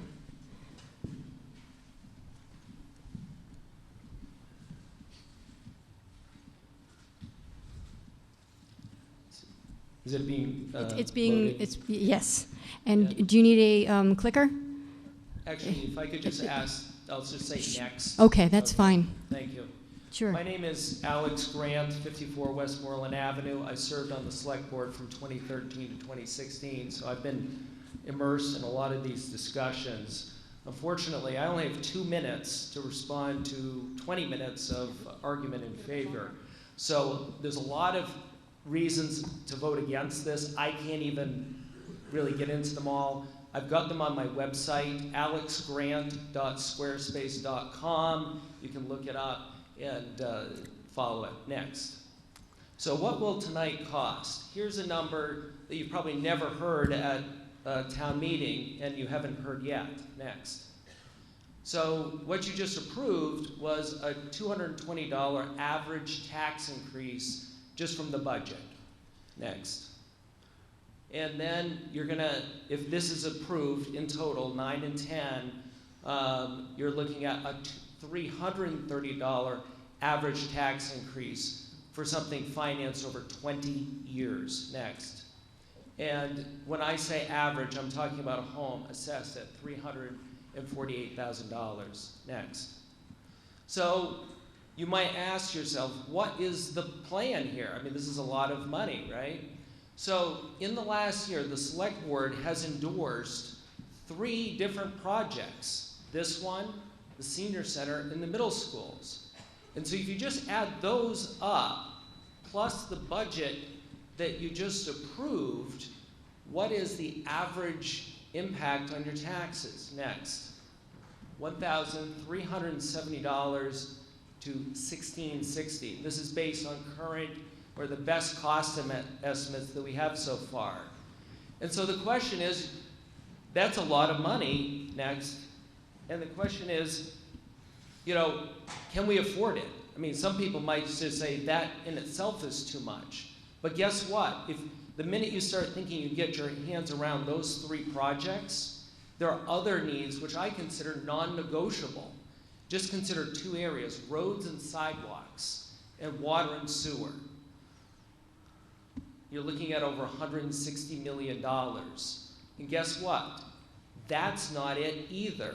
Because every year, you're going to see your taxes go up pretty automatically, that $220. Because that's the Prop 2.5 increase that allows this government to keep going.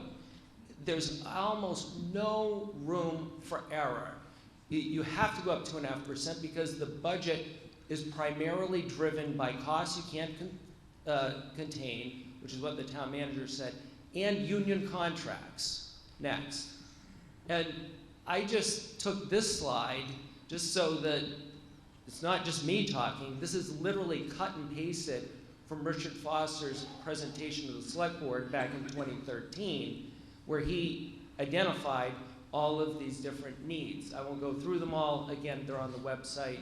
Next. And this is yet another portion of the slide that Richard Foster presented. So our current deficiencies, at least as of 2013, was $300 million.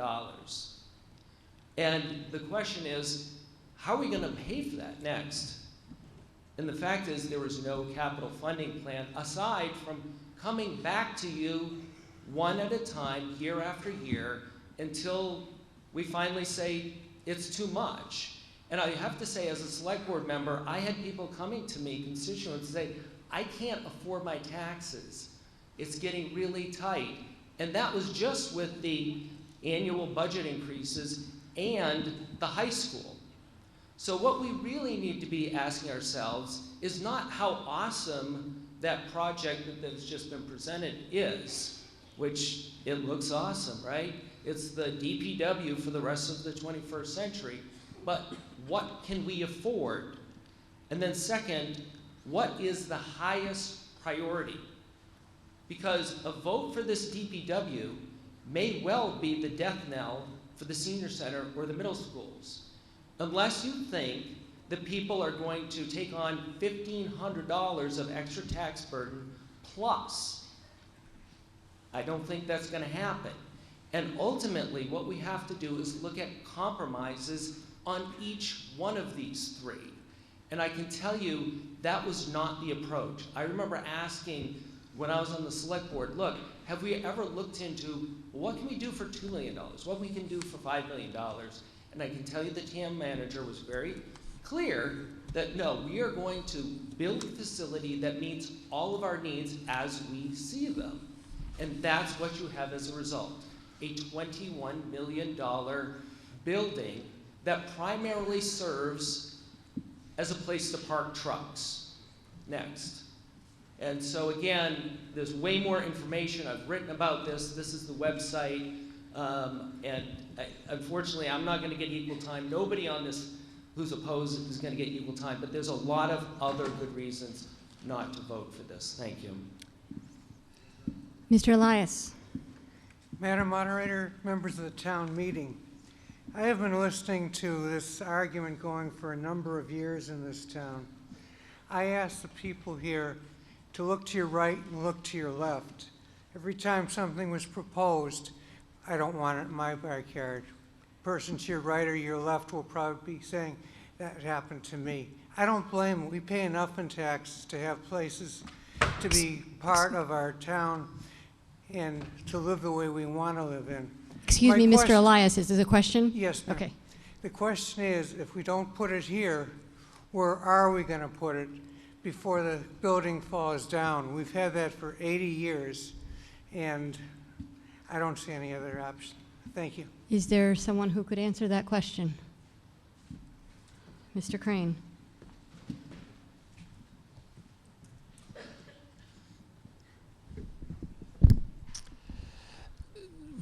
It's a good question, Richard. And I think I would suggest that in the site selection analysis that we did as a task force and then that the appointed DPW committee did, we reviewed virtually almost every parcel. We pulled the lens back to cover the entire town and went through dozens and dozens of parcels to try and figure out what was the best option for this facility. Now, if you the one comment I'll make to the in response to the gentleman before, which ties into Richard's question, is we did approach East Long Meadow about working with them. They're not really in the market for a new DPW facility, so they're really interested in doing that. And state law prohibits us as a municipality from purchasing property in another community. And so that wasn't really an option for us either. That would have been great if we could, but that was not an option for us legally, so we were not able to pursue that. And if you, in your mind's eye, drive around town, and you think about how built out we are, 96 or 7% built out, where are the 4, 5, 6, 7 acre parcels that are available for this size facility? Wolf Swamp Fields, Water Tower property, other privately held sites. We looked at them all. And based on not only the feedback we received directly from previous town meeting votes, but also a detailed analysis that had many, many criterion that were evaluated, Grand Meadows was the best site. And it wasn't because we said, nah, it's over there, let's go look at it. It was when Chris had mentioned exhaustive analysis, it was truly exhaustive, and I encourage people to go to the website and look at the minutes and the amount of studies and documents that are on there. Mr. Russell.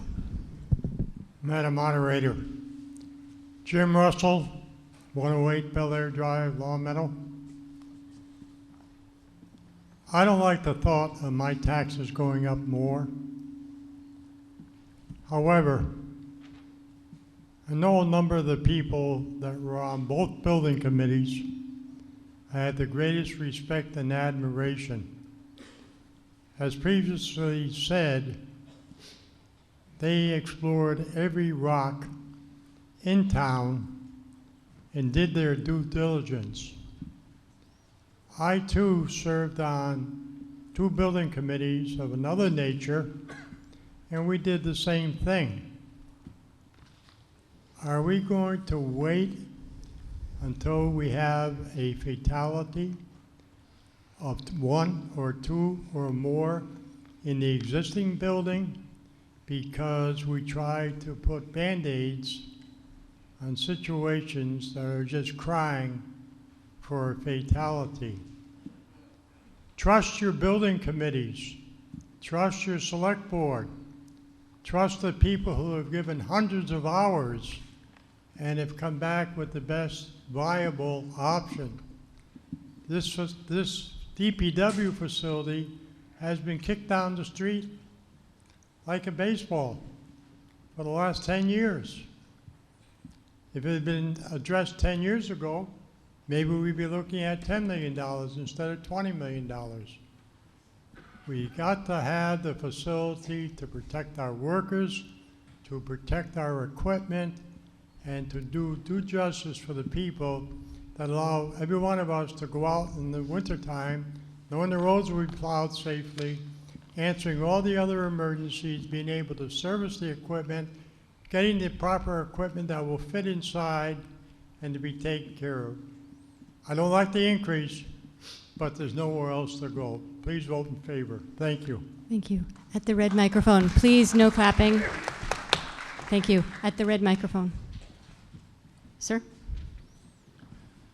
Good evening, Madam Moderator. My name is David Gustafson, Ardsley Road. Upon listening to the Weston Sampson gentleman coupled with the individuals involved with this DPW task force, first off, I want to compliment the task force for all their work. However, I'm going to take a step back and put forth the concept that typically with projects like this, one would like to believe that you begin with the end in mind. And I think that's happened here. And this is just my opinion, but candidly, I feel this project is somewhat of a bag job. Let me be very specific. This is my opinion. I understand, but Okay? speculation on motives is not appropriate in town meeting. We'll move forward. Thank you. There were several comments that were made on behalf of Sampson that the current site just cannot be met. In particular, that it wasn't a viable or best site. Specifically, it was too small. I don't find that, frankly, a challenge. 42,000 square feet, in my opinion, is a Taj Mahal. Secondly, the 100-year floodplain. What that means, in essence, is you have a 1% chance of a flood per year, period. More importantly, you cannot construct on an ash field or a brown field. I've been involved with building buildings around the world. You most certainly can. And in addition, there is a big move afoot currently in the United States for people building on landfills, both commercially and residentially. The current site can very easily be done and be compliant with deep pilings, platform systems, and the corrugated customized steel buildings that were being put forth. With respect to you cannot gain insurance, frankly, that's just flat out a false narrative. Of course you can. They have national flood insurance that covers this particularly. And the bottom line is that when we talk about quality of life, that's where it really hurts, because we have an aging population in town that's the fastest growing segment in Long Meadow, senior adults. They've had Zippo with interest rates over the last 10 years. Mr. Grant put forth a very compelling discussion with respect to taxes and associated fees, and yet we're going about in a vacuum on one project when we have many that are going to send our seniors into some real financial issues. We stand on the shoulders of our seniors, and yet we're going to basically put them in a position where they have to decide between paying their tax bill, paying for food and/or co-pays. So I would urge the residents of this town to seriously look at the financial impact, to take into consideration a lot of this false narrative that I've heard, and to vote against this project. Thank you. Mr. At the yellow microphone, please, no clapping. Thank you. Mr. Louis Robin. Robin, 942 Long Meadow Street. I have a question or two. In the, is there, as I understand, the Dwight Street property is a tax-paying property at this time. Is there any allocation in warrants 9 and 10 in the numbers for the loss of tax revenues? And do you have any other questions? I have one other question, but If you could ask them all at one time. okay. And the if the present owner of the Dwight Street property objects to the amount, is there an allocation in either warrants 9 or 10 for the legal fees for such a fight that the town will have to bear? Thank you for asking both the questions at once. Mr. Gold?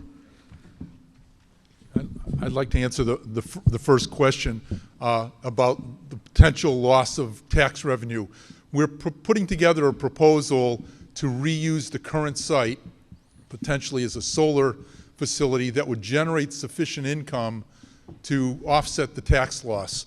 You can do that because even though it's in a floodplain, that's something that you can do where you couldn't put a DPW in the current facility without a significant, very significant cost of insuring it, or even if you could build it. But there is a compensation plan in the works. And the second Attorney question? General, excuse me, our town manager is going to answer the other half. Mr. Crane? And if necessary, I could certainly defer to town council on this, but if you're talking about if we acquire the property by eminent domain, potential legal costs later. Yes. Right now, there is not, but those costs would not be known for a few years. There's a 3-year limitation. They have 3 years to file, and then it runs through the legal process after that. And so we wouldn't know what those costs would be for some time. So there's But I will, if I may, Yes. on the valuation, what we can do today and what we have done is make sure that when we assess the fair market value of the property that is shown in the warrant, we've used the best independent appraisers. We did 2 of them, and they did full, detailed valuation appraisals of the property. And so we feel very confident that if we had to defend the valuation in a court of law, that we have a very strong case to be made. Thank you. Thank you. At the green mic. My name is William Shabelli, 73 Woolward Street. I want to indicate to people here that I did attend, I think, probably all but maybe 2 of the DPW committee meetings. And I was very, 1, impressed with the work that they did, and 2, I myself was a proponent of trying to build the DPW back at the Pondside site. That would have been my preference because I figured it wasn't around residential property and it was out of the way and would be great to be there. After approximately, I would say, 6 or 8 meetings of the DPW committee, I was convinced that there was no feasible way to build a brand new DPW facility on Pondside for the reasons that were stated here tonight. That being the 100-year floodplain, the ash dump, the electrical and sewer lines that are going through that facility. And then just today, I was reminded by my father, 100-year floodplain, what does that mean? A gentleman earlier said it means you got a 1% chance of a flood. My father indicated that when he was a child, the 100-year flood came. It was in 1936. And all of the city of Springfield that was abutting the Connecticut River was underwater. And although I wasn't alive back then, I have to assume that the land abutting the Connecticut River in Long Meadow was also underwater in 1936. So it does happen. A 100-year flood does indeed happen. And when it happens, and if it happens, the DPW facility on Pondside Road would in fact be underwater at a time when you would want that facility to be the most active. It would have absolutely no benefit to the town of Long Meadow. Additionally, the town of Long Meadow would bear the cost of all the machinery and the structures that were down there if the flood did in fact come. And I assume it will come again someday. So the DPW needs to be built, outside of the floodplain. And as we stated earlier, as other speakers have stated earlier, we are built out in Long Meadow. We don't have any more land. This is the right time and this is the right place. Thank you. Thank you. Sir at the yellow mic. Yes, I have a two-part question. Greg Thank you. Halpern, 24 Salem Road, Long Meadow. Have any of the committees investigated a contracted solution for the DPW services that are provided? And if so, why not? Thank you. Mr. Crane. Why not? We evaluate, we frequently do analyses of our different services for insourcing and outsourcing. But I think it's important to remember that the DPW, as Jeff pointed out, is a first responder agency. And the services of the Department of Public Works touches virtually every single house in this community. Every single one is touched by the DPW on multiple levels. And because it is not only a service provider for virtually every house, but also a first responder, the town, and because the town of Long Meadow has enjoyed high quality services and has expectation of high quality services, it would be very difficult to outsource all of the functions of the DPW and retain that high level of service and reliability, because there are times where you contract something out, and I'm sure everyone who's dealt with contracted work has been there. You have the contract, it says they're supposed to be there, and they're not. And how do you get them there in the middle of a snowstorm if they're just not willing to show up? And I think that that's something that, you wouldn't outsource your fire department or your police department, and I would suggest that the Department of Public Works services are as core to the functioning of the community as those two agencies as well. So you haven't done that effort? We have, not comprehensively. We do look at custodial services, landscape, piecemeal, but we haven't looked at it comprehensively, and I don't, quite frankly, know any community that has effectively. Certainly not in Massachusetts. I've never heard of it. It's good. It is a good question, but it wouldn't work. Mr. Foster. Yeah, Richard Foster, 29 Captain Road. I'm the gentleman that made up the slides that the other presenter showed. I will tell you that information is factual. Those figures are not accurate anymore because they've likely increased somewhat like every other community across America. Just this week, you've seen an article, a website come out that's showing massive sinkholes starting to develop across our country in some of the larger communities where the infrastructure has not been maintained. We're likely not too far away from that either.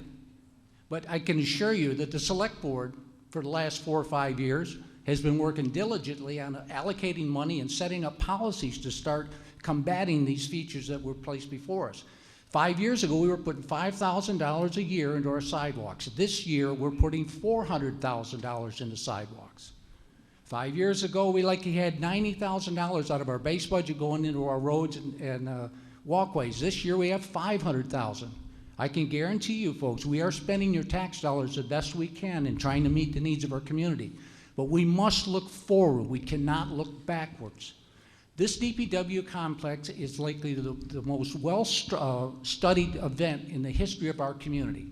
There's been at least 4 engineering studies that have all supported the same conclusion. There's been at least 4 committees that have all came to the same conclusion. And this is the second time it's been before the town electorate for approval.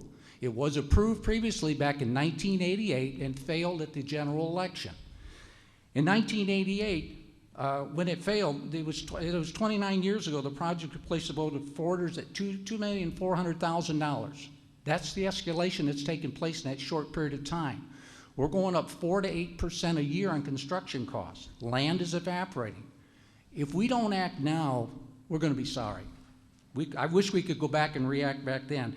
As a side note, when the high school that we just replaced in 2010 was built, our DPW complex was already 22 years old and failing from Depression-era construction and being constructed on a soil base, a burned up that couldn't support the structure.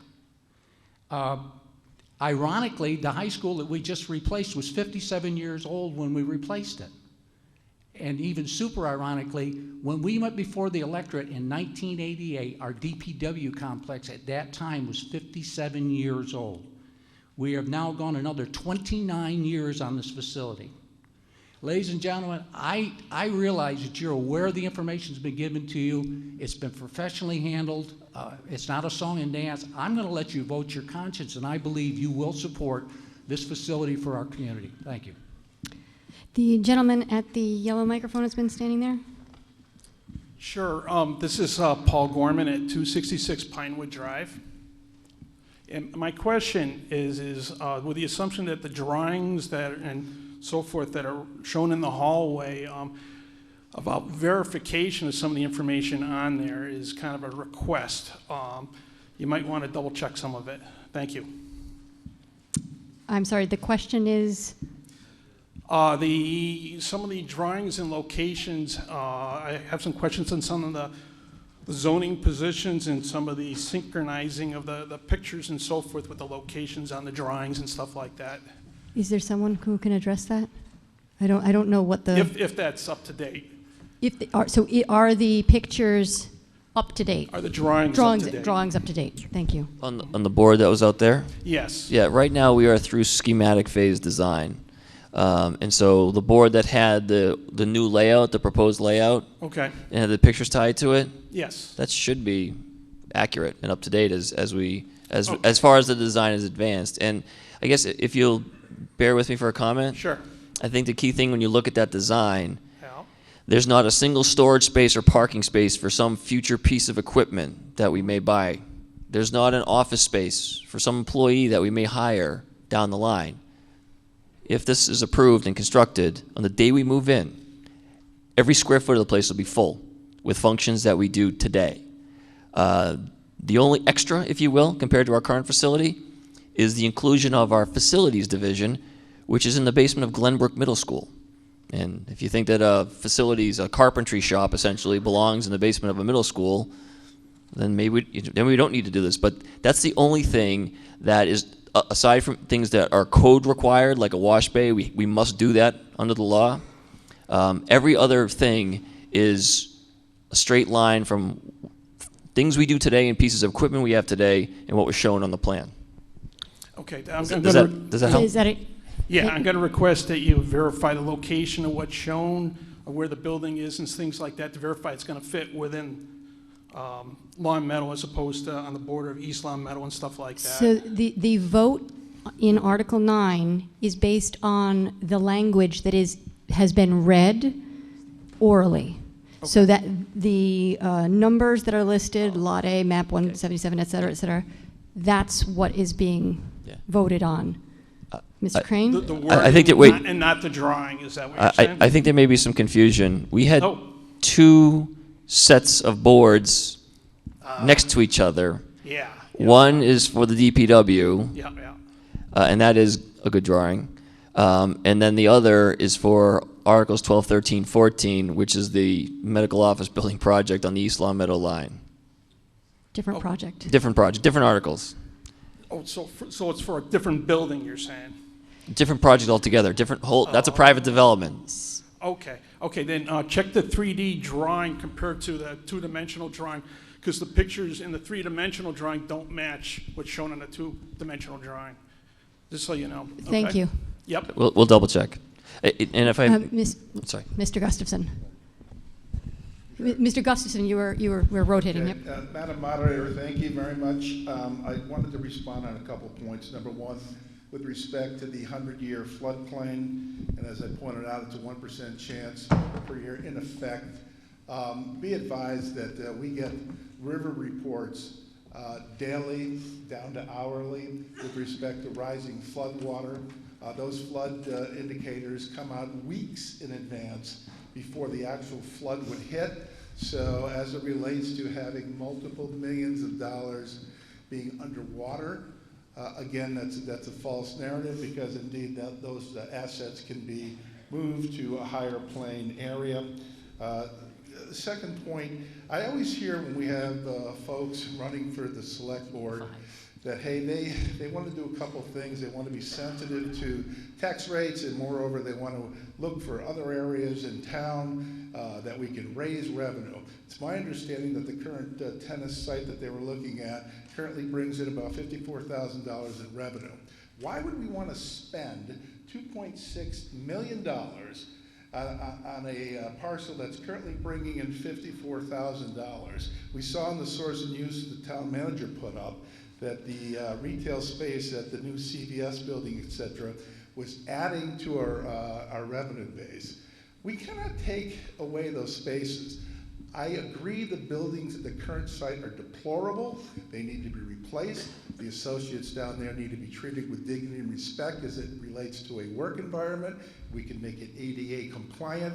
I guarantee you that we can make that site, all those things, with customized steel buildings for approximately $6 to $7 million. That would provide us a lot of leverage to amortize over a senior center, to a school building perhaps, and so forth. I urge you folks to not fall into the nonsense as it relates to this purchasing of land. Build it at its current site for 25% of what they're putting out. Thank you. Mr. Lacusa. Yes, Tom Lacusa, 1651 Long Meadow Street. Well, I am in support of this project, and I guess my reaction to the earlier presentation is, wouldn't it be nice to live in a community where the taxes never went up? You know, where you moved in, you bought your house, you said, this is my tax rate, it stays the same. It would be about as nice as having a house that never had to be painted, never needed a new roof, never needed a new driveway. I mean, that would be great, but unfortunately, we are tied into this system where we have to maintain our own properties, and as a town, we have to maintain other properties. You know, the schools have to be maintained, and the roads have to be maintained. And so this project is really about the things we don't like to spend money on, but we need to do it. It's part of it. You know, we look at the taxes, and yeah, they're going to go up. I mean, I wish we could say that they wouldn't go up. I wish we could say we didn't have to do work on our houses. But I did receive a letter recently from a resident who said that the national average of homes, the increase in value 1.2%, 1.25%. And Long Meadow went up 2.75%. So that's a pretty good deal. And when we look at these investments we're making, it's going to cost us in the short run, but you know, at some point, our homes are going to increase in value to the point that we cover that. And that's really the big question here. You're really not investing in a DPW. You're investing in projects in our town that are going to increase the property values for you. And you should keep that in mind. Although you see the prices, taxes going up, you need to keep in mind that your property values are going up, just like when you paint your house or fix your driveway. Thank you. Mr. Nolet. Go ahead. Madam Moderator and town residents, my name is Jerry Nolet. I live on 724 Frank Smith Road in Longmeadow. And in deference to my friend, Attorney Chiavelli, I was around in 1936.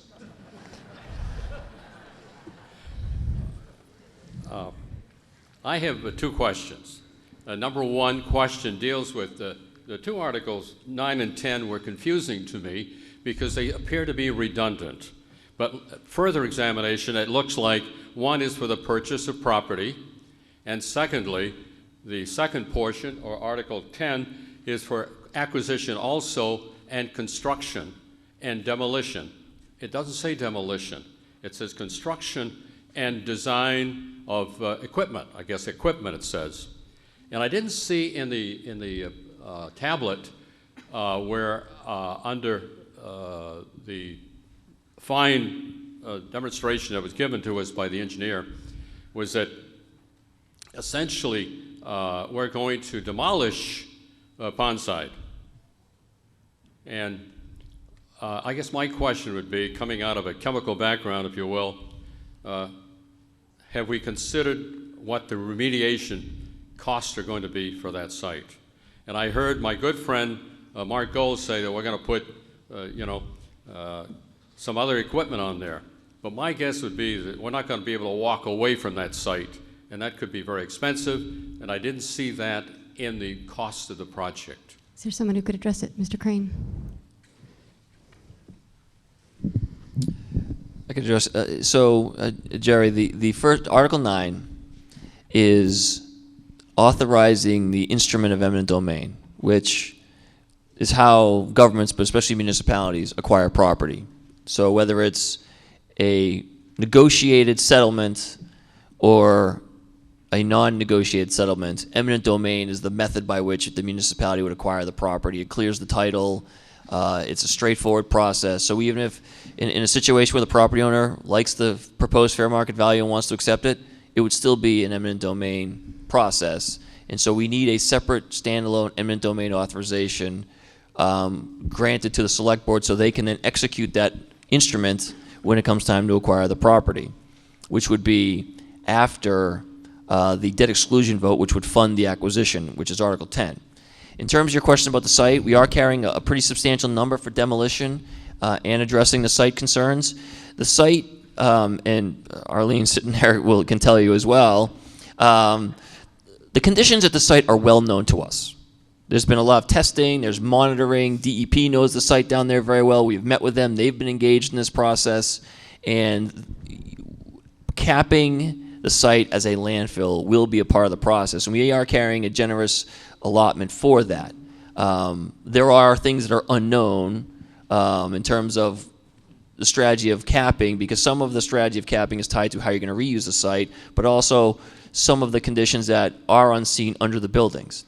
But generally the soil conditions and things like that are well known. And I guess I would just like to make the comment about the current site, and that is for if we could do it there, why wouldn't we propose that? If we could do it there more cheaply, why wouldn't the committee or all the other committees have proposed that? Why wouldn't I propose that? Why would I be spending my nights out fighting that battle? For the notion that we can do it more cheaply at the current site to be correct, a whole lot of people that have spent a whole lot of time on this have to be wrong.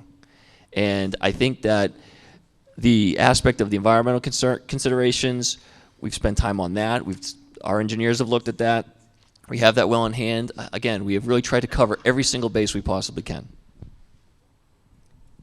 Madam Moderator, again, the point of my question, though, is do we have a sense of what that remedial cost would be? And apparently we do not, but we expect it to be at least manageable. Is that a correct statement? Mr. Crane? Yeah, I would say I agree with that statement, yeah. Good. Appears that I'm the last man standing? Nope. Before my friend Arlene Miller. Ms. Miller. Yeah, Arlene Miller, 68 East Greenwich Road. I really didn't want to say much tonight. I've been involved with this project probably, well, Richard Foster mentioned it, the first override, the first attempt at this years ago. I was the selectman at the time. Any of you that have not been down to this site to see it are missing a great opportunity, because we're asking our employees to work in an area that's deplorable. I have the pleasure of working with the trash haulers. As you know, I'm a trash person. And I try to do pizza parties for these people in the break room down at that facility, and it's gross. I mean, it's literally gross. But we try to do that to lift up the spirits and thank the drivers of the trash trucks once in a while. But I don't think there's any question from most of you that are sitting here tonight that the facility needs to be replaced. It's just deplorable. So I'm here because I want you to know I was the last person standing on the committee fighting for Pondside Road. Many of you know that. I said, let's build it there. I brought in DEP. Let's do it, let's do it, let's do it. I've got all these studies. I've got my files from way back in the 80s, and boy, am I smart. Well, what happened between the 80s and the 2000s is that the floodplain line changed. FEMA changed the line from being in just a floodplain to being in the 100-year floodplain. And from a regulatory point of view, and therefore a financial point of view, the changes are extraordinary. And in fact, convinced even me that this is not the site. And why would we choose the Wolf Swamp Road fields or the water tower property and put it in somebody's backyard when this other piece of property that just sort of said, come buy me, come take me, was available in town. The Grand Meadows tennis site is a terrific location for this project.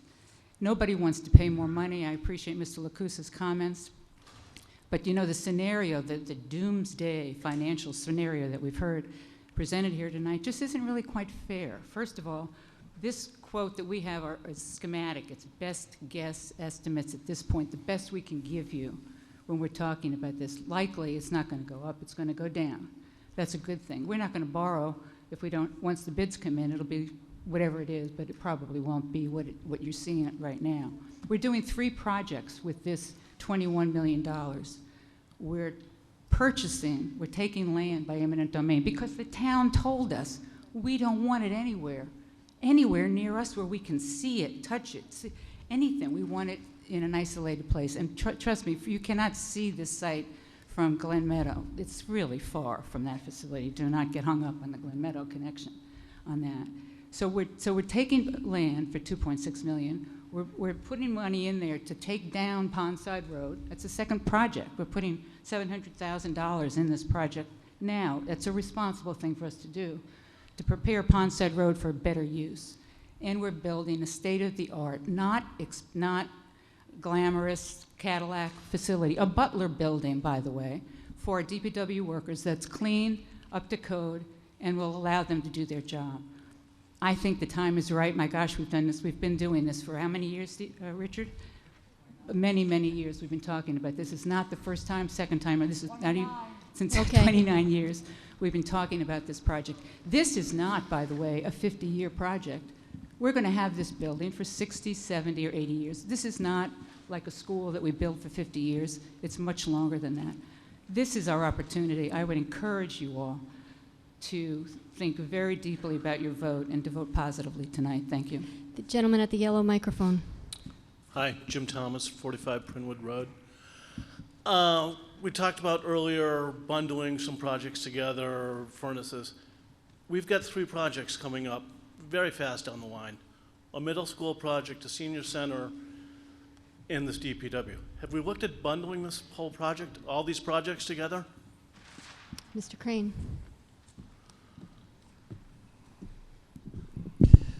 One of the other hats I wear, Jim, is I'm also the town planner, in addition to being town manager. And so we have looked at all 3 projects. In fact, the select board and school committee jointly approved a joint resolution that kind of set out those 3 projects in order of priority and set a plan forward to address them.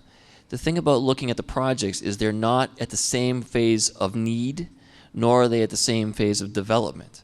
And so what we're trying to do is phase them to minimize the impact on the taxpayers while still addressing the need. And so, and the other thing is, they're very different projects, and they're not going to be ready all at the same time. And when you saw the photos, the DPW is needed 30 years ago.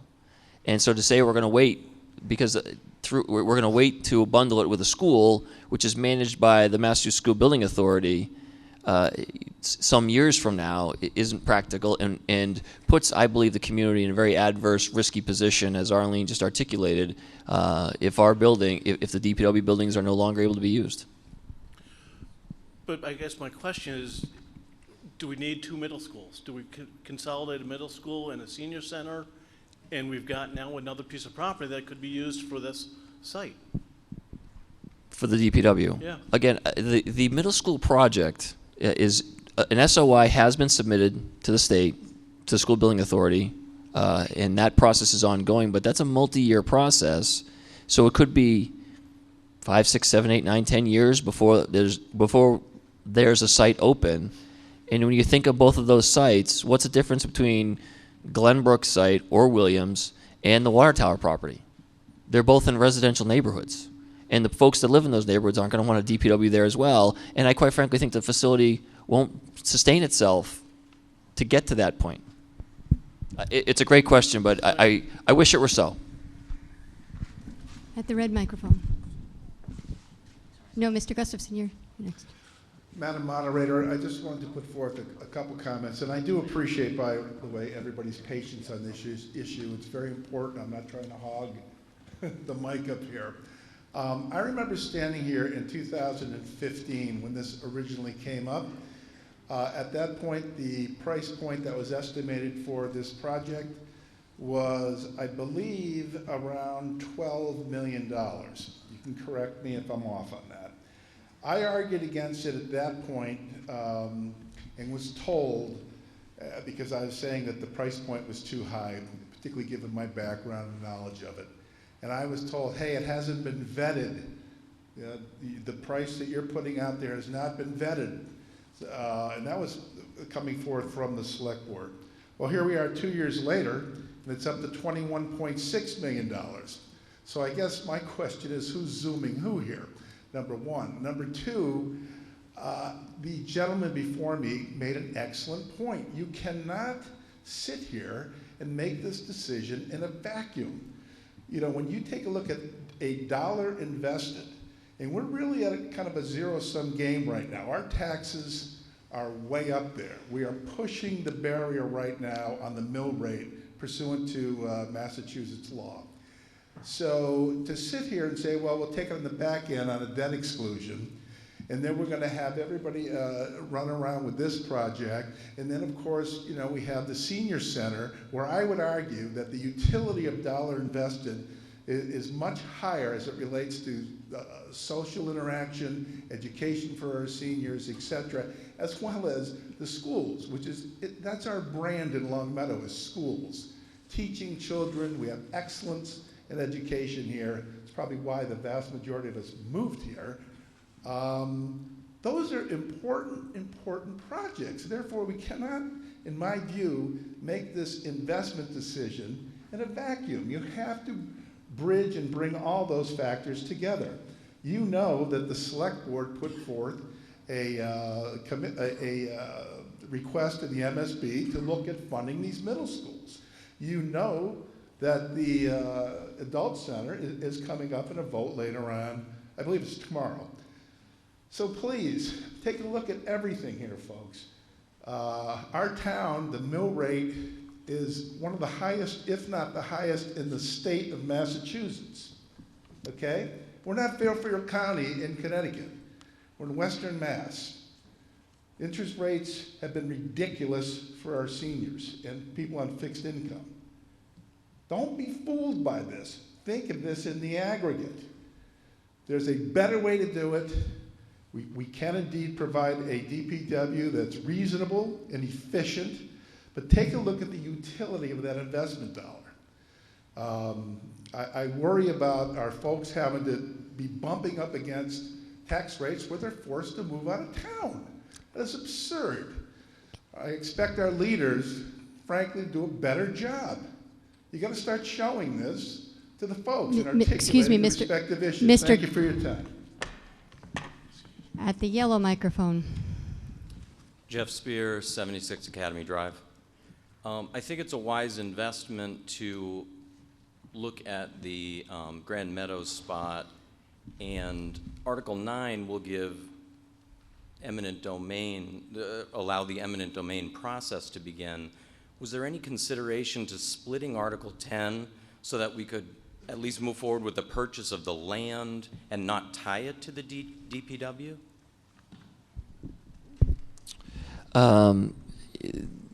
To be able to, what gives you the authority, well, this Constitution gives you the authority for eminent domain, but when you can exercise it is for a public purpose. And if you don't have a project that's funded, you don't have the public purpose, and that's why we had to tie the funding all together. And I think if I make a comment, I feel very good about the utility of the project for the whole community, because it is the only one of the projects that's been mentioned that impacts every single house in the community. And I know I already mentioned that, but I want to remind town meeting voters, this is one that every single person in here gets a benefit from. So hopefully I answered your question. At the red microphone, we rotate among the microphones. Red? Kurt Go ahead. Friedman, 24 Ridge.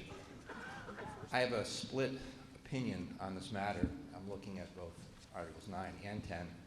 I think the Grand Meadows site is an excellent site for the DPW location. I agree, it's the best site of any other considered. I also agree that the DPW needs to be moved from Pondside Road because of floodplain considerations and other considerations. Having said that, though, as a registered professional engineer in 11 states, as a certified energy manager, as a professor of energy management, I believe that the Grand Meadows building, although it does have maintenance issues, I've seen it, I've been in the building, I believe that the Grand Meadows building could be restored and used as a DPW and provide a considerable cost savings to this community. I think the win-win scenario when we look at other projects, I don't want to be considered out of line, but if we're going to be able to afford improvements in the schools, if we're going to be able to afford a senior center, then we need to compromise a bit and willing to renovate facilities to save considerable money so that all of us can get what we need from this community. Otherwise, we're going to end up in situations where we won't be able to afford it. I agree with Mr. Grant that we need to look at things more collectively. I think that's the win-win scenario we should consider. So I am in favor of obtaining this land, but I am not in favor of spending the $20 million or so in a new building. I mean, if any facility should be able to be renovated, it's a DPW, it's very utilitarian, very practical. I've been involved with several facilities for clients dealing with 100-year-old buildings, and they fix them up, and they make them work, and they save huge sums of money. It's the best value. So I recommend yes on 9, and a restoration of the existing facility. And at least we should look at that seriously. I respect the architect that came forward. I think they did an excellent job for a new facility. But maybe a new facility is not something that Long Meadow can truly afford. Thank you. Thank you. Louis Robin, 942 Long Meadow Street. I move the question. Is there a second? Excuse me. Is there a second? The motion has been made and second. This motion is not debatable. It requires a 2/3 majority to be approved. Please note that this is a motion to call the question. It is not a vote on the article. This is a vote on whether or not we are stopping debate. All those in favor of calling the question, please raise your yellow cards. Thank you. All those opposed, please raise your yellow cards. Thank you. The motion to call the question passes by 2/3 declaration.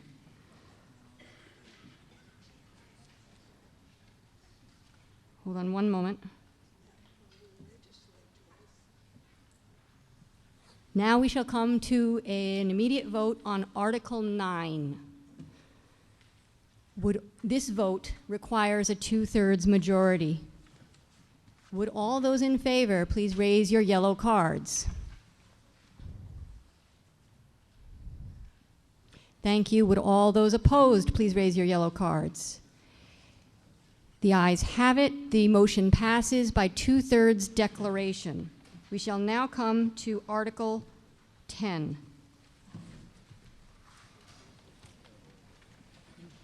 The declaration affirmative vote, excuse me.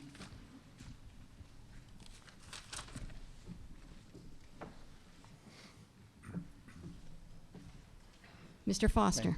Madam Moderator, I move in terms of the article. Is there a second? Motion's been made and seconded. You may speak to it. The article would appropriate $2,600,000 for the acquisition of land and $18,605,000 for constructing and equipping of a new DPW facility, with costs shared proportionally by funding sources utilizing the facility. The approval would be contingent upon subsequent affirmative vote of debt exclusion vote by the voters of the town of Long Meadow. Thank you. Any other recommendations? Oh, I'm sorry. The motion had been made and seconded that he was speaking to the issue. Mr. Garrett, Finance Committee recommendation? The Finance Committee recommends Article 10. If I may, Madam Moderator, this particular article was highly controversial and hotly contested on the Finance Committee. Our vote was not unanimous, we were split.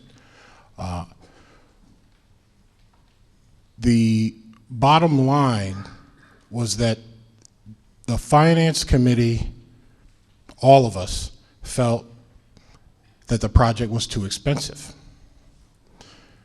And it was through extensive questioning, meeting, debate, discussion over virtually every aspect imaginable having to do with this project that we came to the vote that we did. There is no way that no matter how long I stood here, would change or convince anybody to support or not support the DPW project. But what I can tell you is that every consideration that we've heard tonight against the DPW project is something that had been considered and discussed at some point in this process. If you have reservations, concerns, whether they have to do with the site, whether they have to do with the financing, whether they have to do with the big picture, the senior center, the middle school, the SOI, any concern that you have, any concern that's been voiced with respect to this project, your water was carried in this discussion. Your concern was raised. Your issue was fought for. And so, based on that, after hearing all the arguments, all the different possibilities, all the different alternatives, we voted to approve, to recommend the article. And again, it is expensive, but even the members of the committee who voted against the recommendation had an opportunity to consider the cost, particularly compared to other similar projects in the area, and came to the conclusion that this price tag is comparable to what is a reasonable cost for this type of facility. I don't work for the DPW, so I can't speak to the need, but you've heard the town manager say that it fits the needs. What I can say is,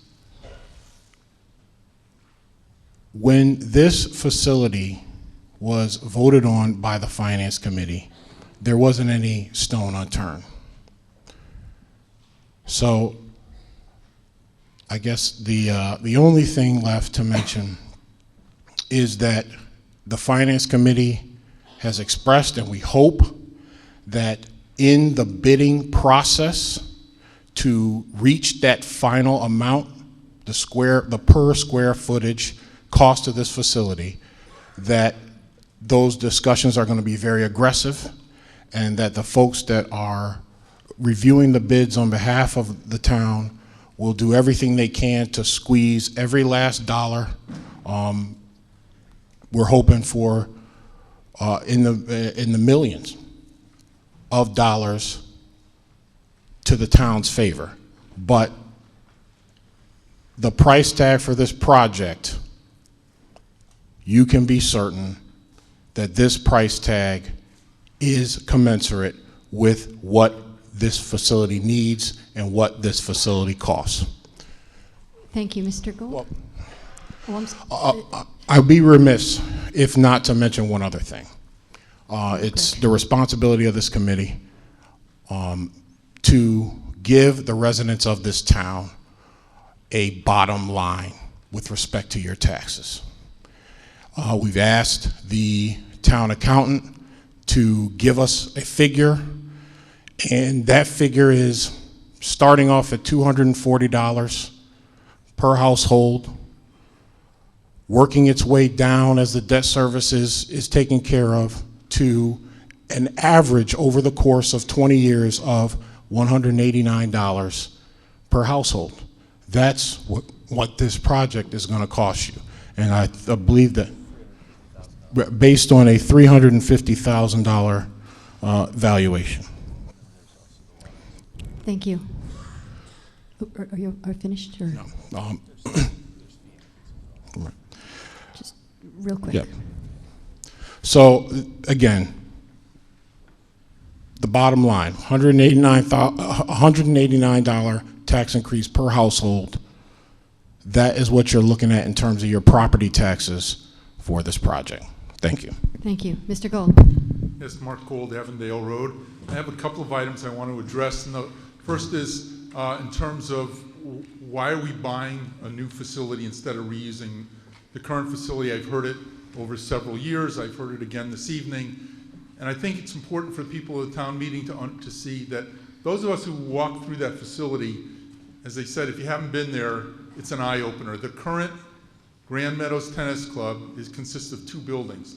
The building to the furthest east, you go in there is no floor. Okay, it's dirt. It's been, whether it's jackhammered up or bulldozed up, there's no floor there. If there's a fire, the building construction itself, structure itself is tenuous at best. The west side building has a concrete floor that's thick enough to play tennis on. You can't put a car on it. You can't put a vehicle in there. You can't use it. I mean, we've got to trust the engineers. We've gone in there. We've had permission of the owner to go in there and do the studies, and we've actually determined what we could use and couldn't use, and the answer is there's nothing you can use. And so I think people need to understand it's not a matter of, gee, it looks good, it's a Butler building, let's use it.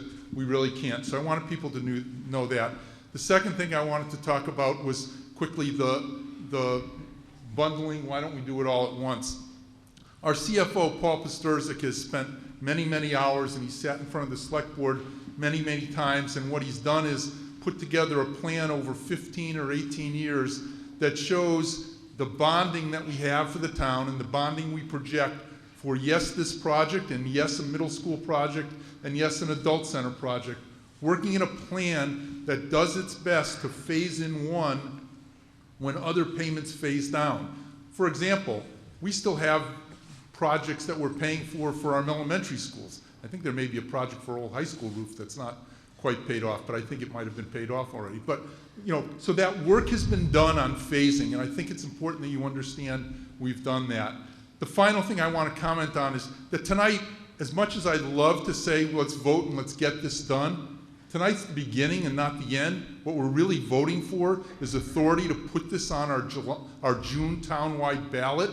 It still requires a vote of the town members, of the entire electorate, as a referendum.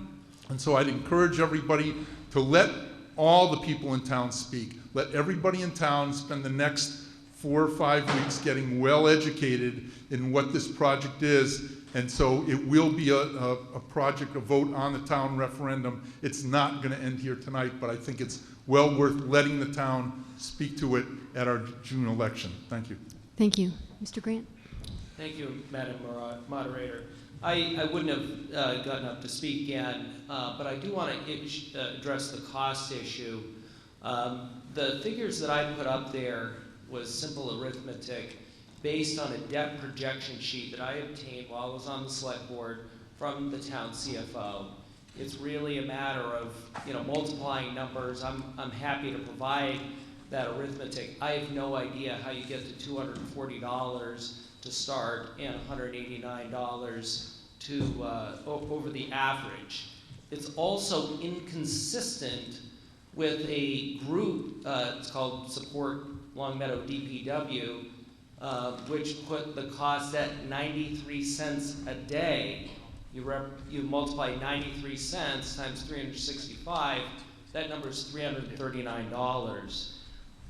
Unfortunately, if I'm right about the math and they're wrong, you're not going to be able to get your vote back.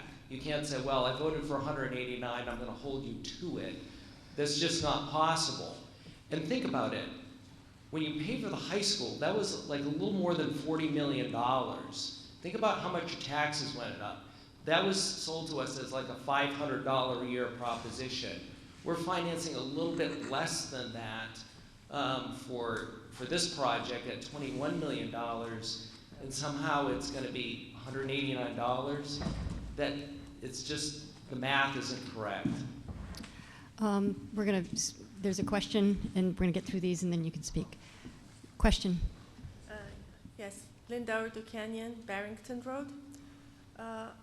Has anybody done a calculation of lost opportunity of what we would lose if we do not do this project in cost of equipment, material, time, or even,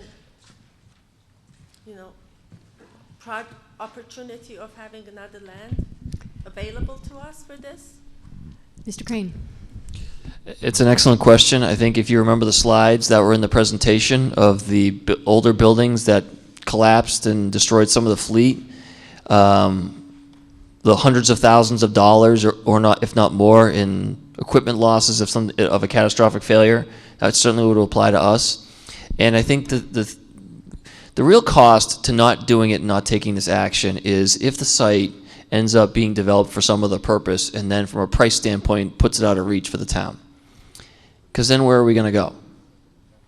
And that's why now it's critical to address this long overdue need now, because of exactly what you bring up. The cost to not taking action is very, very great, and we have I think real risks if we don't do it.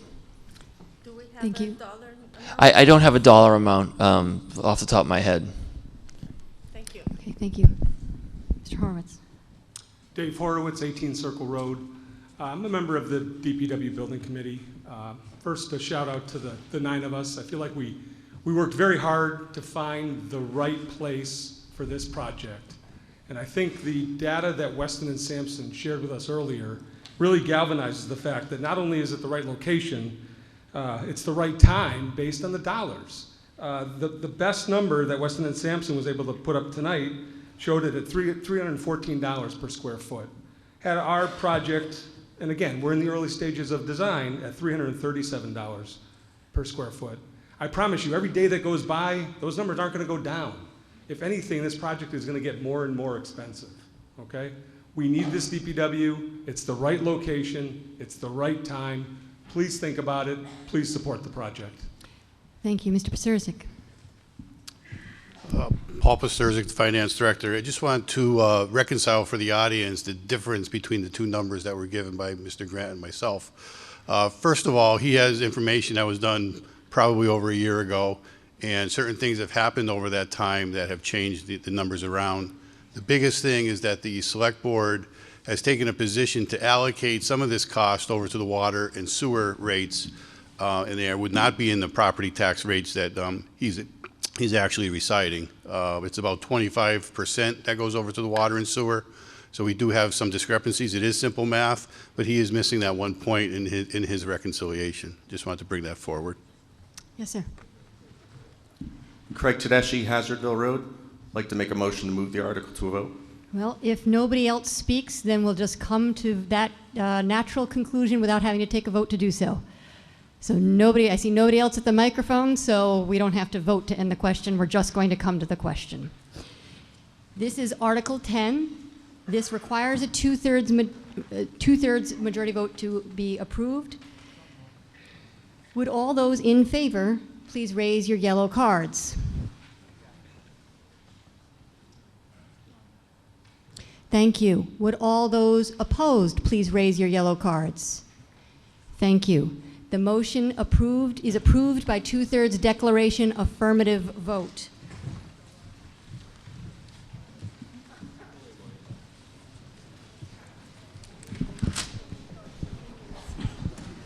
We shall now come to Article 11.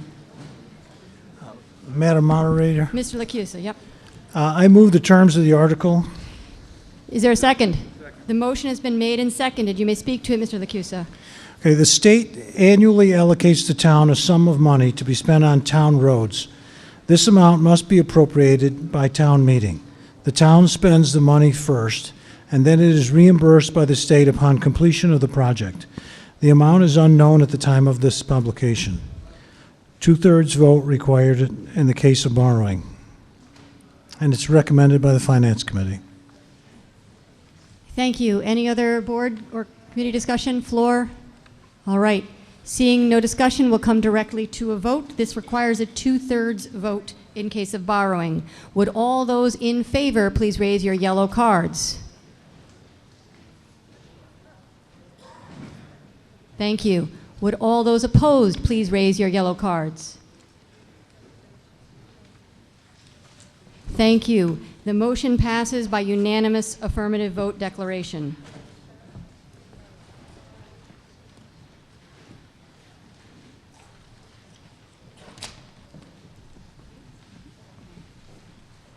Article 12, Mr. Lacusa.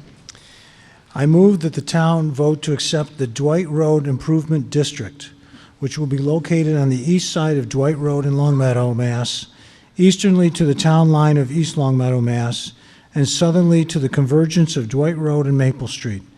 The northerly limit of the district is the north property line of the 6.35 acre parcel known as Dwight Road Rear. Is there a second? Is there a second? Thank you. Okay. The motion has been made and seconded. You may speak to it, Mr. Lacusa. Okay, this article, just as acceptance of the article, identifies the geographical location of the Dwight Road Improvement District, which we'll be discussing more in future articles. Any discussion? Then we shall come directly to a vote on Article 12. This requires a simple majority. Would all those in favor please raise your yellow cards? Thank you. Would all those opposed please raise your yellow cards? Thank you. The motion passes by a majority affirmative vote.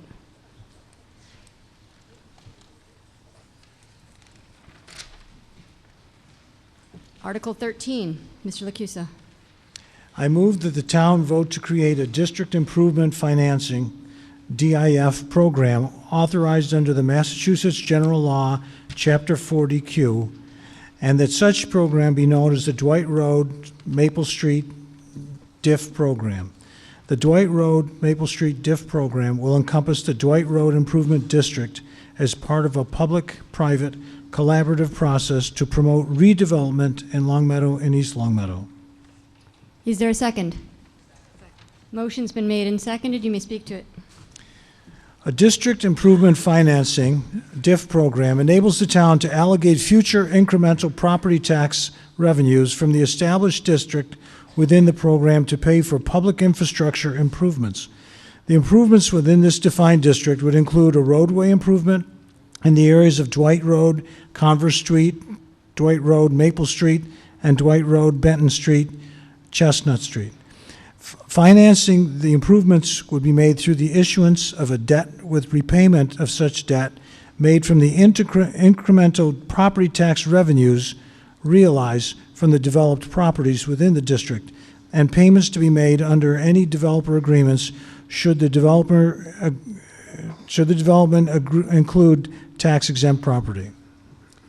Thank you. Any other discussion?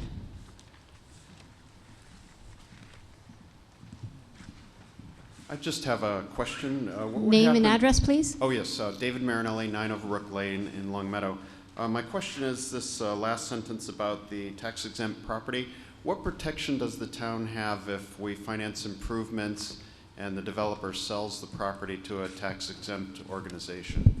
Mr. Crane. That's a great question. As a part of the overall project, prior to the next article would authorize the select board to do borrowing to do the project, and before that authorization, before they would take that authorization, we would make sure we have agreements with the developer that would demonstrate that the property must remain taxable by virtue of language in the deed, so it would transfer to successive property owners. that the portions of this project that are contributed by the town of East Long Meadow would be codified in an intermunicipal agreement, and that the completion of the improvements, if they were initiated, would be guaranteed through some kind of performance bond or other guarantee put forth by the developer. So before the borrowing would actually take place, which would probably happen sometime in the early fall, we would make sure that we had all the protections we need to make so that the town is not exposed on the debt or the risk of the improvements being incomplete. Thank you. Yes, sir. Madam Moderator, Charles Gamache, Redfern Drive.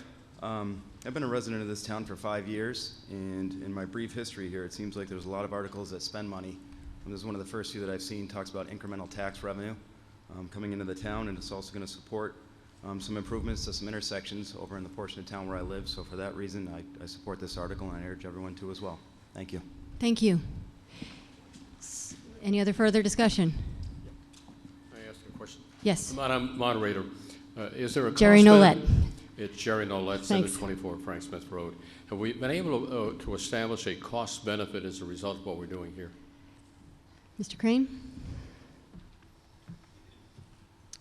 I'm not sure I follow cost benefit. I guess if I could answer it in layman's terms instead of numerical, a corridor of our community that has long-standing traffic issues is going to be fixed, and everybody else's taxes aren't going to go up as a result of that specific project. So the development, the incremental tax revenue that we're going to gain from this project is going to fund the improvements, and so doing these much needed improvements will not displace any other need or any other project. So, that's the amount of cost benefit that we've done. It really is very low cost, very high benefit. No, I understand. I guess, Steve, I would like to have a little more numeric if you could, but the thing that strikes me is the last line is include tax-exempt property. And that means that whatever that property would be tax-exempt. The property in Long Meadow would remain. Sorry. The property in Long Meadow would remain taxable. A component of the project, if you look at it's a two-town project. We're working closely with East Long Meadow. The portion on their side of the line is tax-exempt, which is why the owner will be paying a developer fee or a pilot or whatever you want to call it, a contribution to the town of East Long Meadow that will then be transferred to Long Meadow. The portion in Long Meadow is 100% taxable. And one of the other benefits of taking this approach of doing the diff is that, one, we get the guarantees from the developer that we wouldn't get if we were just doing it bonding for the improvements on our own and not using this incremental revenue and the statutory benefits of the diff program. But we also get the opportunity to pursue grants because these infrastructure improvements are a part of a economic development strategy and an economic development program. And so the state does have grants that we could avail ourselves that are tied to economic development versus just generalized infrastructure like the TIP program. So the tax exempt component is only on the East Long Meadow portion of it. Thank you. Next. Dan Schwarting, 561 Long Meadow Street. I'd like some clarification if the motions associated with this article and the next one do not pass. What will happen with the incremental tax revenue from that property, and also whether or not the roadway improvements in the area will still move forward? Mr. Crane. I think if the project did move forward, the planning board would, and it has received unanimous site plan approval from the planning board. I know they're going to probably give a recommendation, but the infrastructure improvements would certainly not move forward on the timeline that we're looking at now, which would be over the course of the next year or so. It would be set off for some future date because when a developer has to pay mitigation for a traffic impact, they pay on what their share of that impact is to the intersection. And that's only compared to baseline traffic, not just tied to like a fee per car that they're going to generate. So if there's 1,000 cars a day and they're generating 100, that's a 10% impact. The other 90%, or 80, 90%, whatever mitigation was worked out between the planning board and the developer, would be borne by the town. And without dedicating the incremental revenue to the project, and doing the bonding, we would not have that other percentage, so you'd have potentially the added traffic without the improvements. And even if we focused on doing improvements just on Converse and Dwight, and this is really how this all came about. I mean, I assume everybody's driven through that intersection at drive times. If we fixed Converse and Dwight and Williams and Benton and Chestnut are pretty close by. And I think we could probably all agree that the problems associated with that corridor are all interconnected. And so the solution to that traffic issue needs to be interconnected as well. And that's why this corridor approach that we're proposing, I think, is a great benefit for the town. And like I said, won't displace another infrastructure need. All right. Does that answer your question? The first half of my question I don't believe has been answered, which is what will happen to the incremental tax revenue from this project if the project moves forward? If it doesn't move forward. Well, the developer would have to make a decision as to whether or not he wants to move forward with the project. And if he decides not to do it because he needs the improvements to do the project, then there's no incremental tax revenue. And if they do? And if they do, then there would be tax revenue. But again, you run the risk of not having the improvements.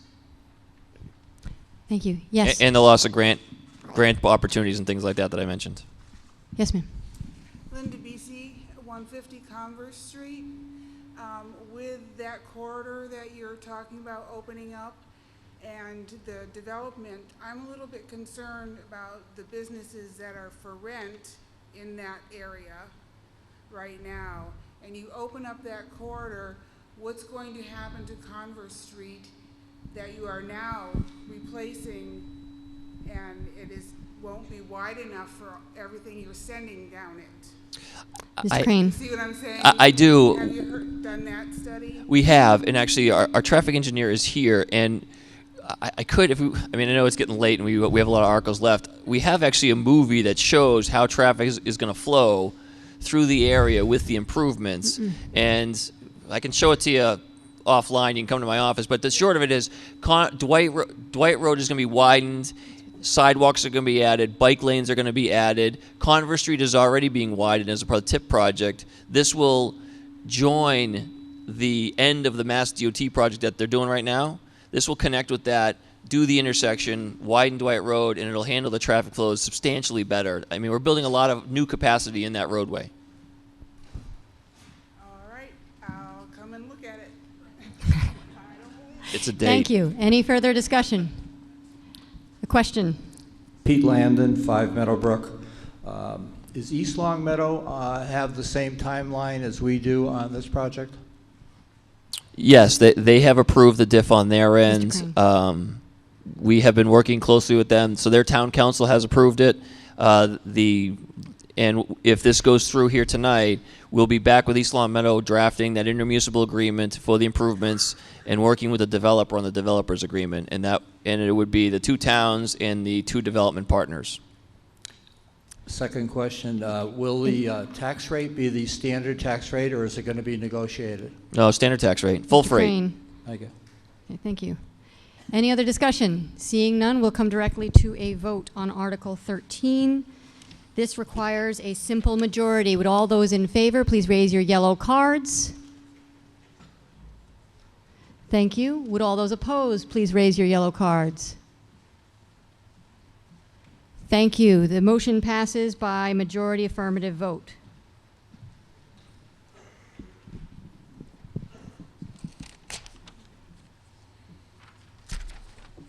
Article 14.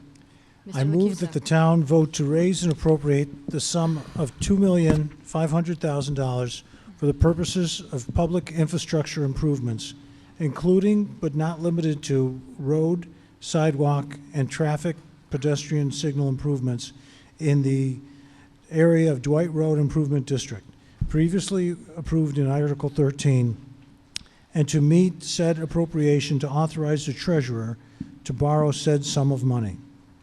Is there a second? Thank you. You may speak to it. This article is the financing component of the district improvement financing authorized under the Massachusetts general laws as explained in the previous articles. This increment property tax revenues associated with the related property development and the guaranteed payments from the developer's agreement will be earmarked to finance the debt service incurred on this bond authorization. Property taxes above and beyond what is needed for the debt service will revert to the town's general fund. 2/3 vote required. Recommended by the Finance Committee. Thank you. Any other recommendations? Any discussion? Seeing none, we'll come to a vote. This vote requires a 2/3 majority vote to be approved. Would all those in favor please raise your yellow cards? Thank you. Would all those opposed please raise your yellow cards? Thank you. The motion passes by majority 2/3 declaration affirmative vote.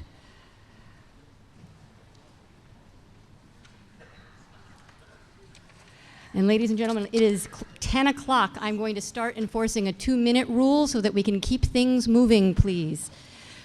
Thanks. Article 15, Ms. Angelides. I move in terms of the article. Motion's been made and seconded. Any discussion?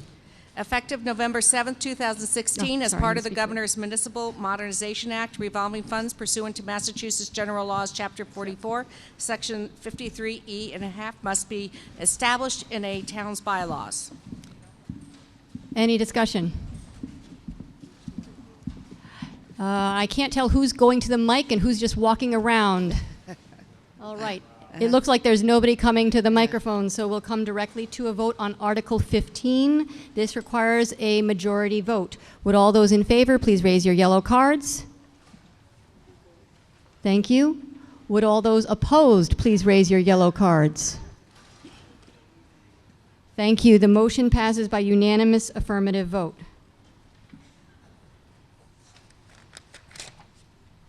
Article 16. I move in terms of the article. Motion's been made and seconded. You may speak to it, Ms. Angelides. Effective November 7th, 2016, as part of the Governor's Municipal Modernization Act, revolving funds created pursuant to Massachusetts General Law, Chapter 44, Section 53E and a half, as established in a town's bylaw, must have annual expenditure limits set at annual town meeting. Any discussion? Then we shall come to a vote. This requires a simple majority. All those in favor, please raise your yellow cards. Thank you. All those opposed, please raise your yellow cards. Thank you. This vote passes by unanimous affirmative vote.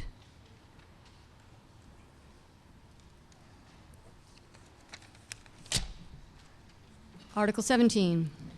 I move in terms of the article. Is there a second? Motion's been made and seconded. You may speak to it.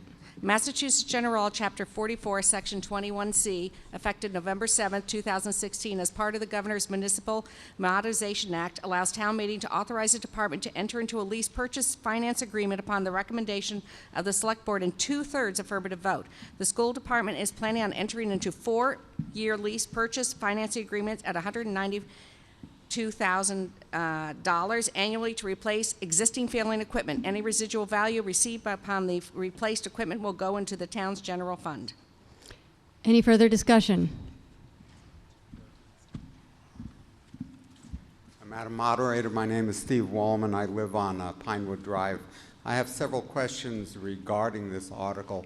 I would like to know why the school committee wants to go into a lease purchase agreement rather than a lease, because when it comes to technology equipment, it becomes obsolete rather quickly. And in 4 years, you're going to own equipment that's going to probably have to be replaced because the technology would have advanced tenfold with software that gets updated monthly. And we don't know what kind of software we'll need in 4 years and whether it will be forward compatible with new equipment and new software, or whether we're going to run into maintenance problems. Nothing is mentioned in here as to whether or not there is a maintenance agreement with any lease purchase, rather than having a straight lease that includes maintenance, and after 4 years you can get rid of it and get what's up to date.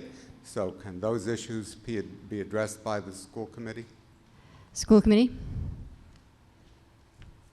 Is there somebody who can answer that? Why is the school doing this? Okay. So, state your name, please. Nick George, Technology Director for the Town and Schools. The reason we are entering into, or looking to enter into a lease... I can't hear you. Could you speak? Sorry. The reason we are looking to enter into a lease to purchase agreement is because that had been very successful for us in our last go-around, and there is some residual value for the equipment at the end. Lease to purchase provides us with some flexibility for timing of new equipment purchase and deployment, and when we look to retire that old equipment, there is an opportunity for us to get residual value back into the town. So it's a method that provides us with some additional flexibility once we get to the end of that term. With a Thank you. follow-up question. And last one, yeah, go ahead. Is there a comparison of what would have been paid strictly on a lease basis 4 years ago versus the lease purchase agreement, and to see just what that residual value was, and would we have been better off just going ahead with a lease, or did you not consider that calculation? Mr. George. I don't know exactly what the difference would have been in the previous arrangement. I do know in our previous lease for Apple equipment, we got it with, was it 0% or 0.9% financing? 0% financing, and we paid a reduced discounted price for the hardware, an educationally discounted price. So the leasing provided us with a method of getting all of the equipment in at one point in time, rather than do a staggered rollout of varying equipment depending on when it was purchased. And the lease to purchase at the end provided us with some flexibility to assess whether the equipment was at a point where it needed to be replaced, which it was, rather than coming up to a hard deadline and not having that flexibility. Madam Moderator. Mr. Wallman. Since those numbers are not available, we can't assess whether or not we got a good deal several years ago because they didn't bring those calculations with them. So that we don't know whether we're getting a good deal now. And when a lease comes up, you can always extend a lease if you feel that you don't want to replace equipment at a certain time. I think that without running these numbers that I am suggesting, voting on this is premature because we don't know what we're buying a pig in a poke. We really don't know what we're getting and whether we're getting the proper value for what we want to do.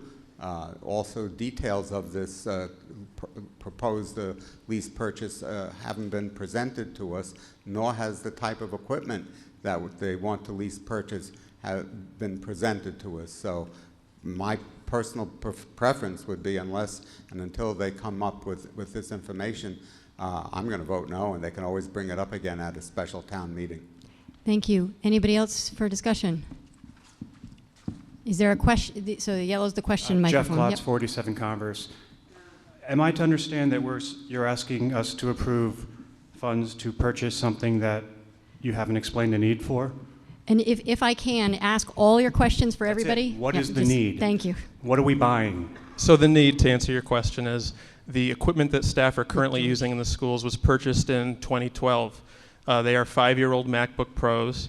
And they've certainly served throughout the useful course of their life. They're equipped with slow hard drives versus new equipment, which would feature a solid-state drive. They're no longer meeting educational needs. If you observe a teacher interacting with a computer, it's not atypical to see that they'll attempt to launch a program like Chrome to get on the web with their students, and it might take 45 seconds for it to load just because that's the nature of a 5-year-old computer with a 5,400 RPM spinning hard disk drive. So the new equipment we're looking to purchase, the largest bulk of that purchase is a quantity 330 of Apple's MacBook Air equipment. Those are 13-inch laptops that we'll be purchasing for teacher use. They feature much better performance than what they'd be getting now. They're smaller and more lightweight. We'd expect a similar lifespan of those of 4 to 5 years. So it really comes down to if you have a computer that's 5 years old at home, especially a laptop, you're probably familiar with how they start to run after 5 years. And the things we're looking to do with the computers in the classroom today is different than what we were trying to do 5 years ago. So we're running into situations where teachers want to do things and reach certain educational goals where the equipment isn't able to support that. So it's not really a surprise that a 5-year-old computer has reached the end of its life, and we're looking to replace them. Thank you. Mr. Kennedy. Go ahead. I'm Steve Kennedy, live on Western Drive. Years ago, I worked for a company which marketed to government Is this a question? agencies, Madam Moderator. And at the time, you couldn't market if you were not on a state list of approved vendors. So I'm wondering whether we are, if those guidelines are still in effect and whether we're following them.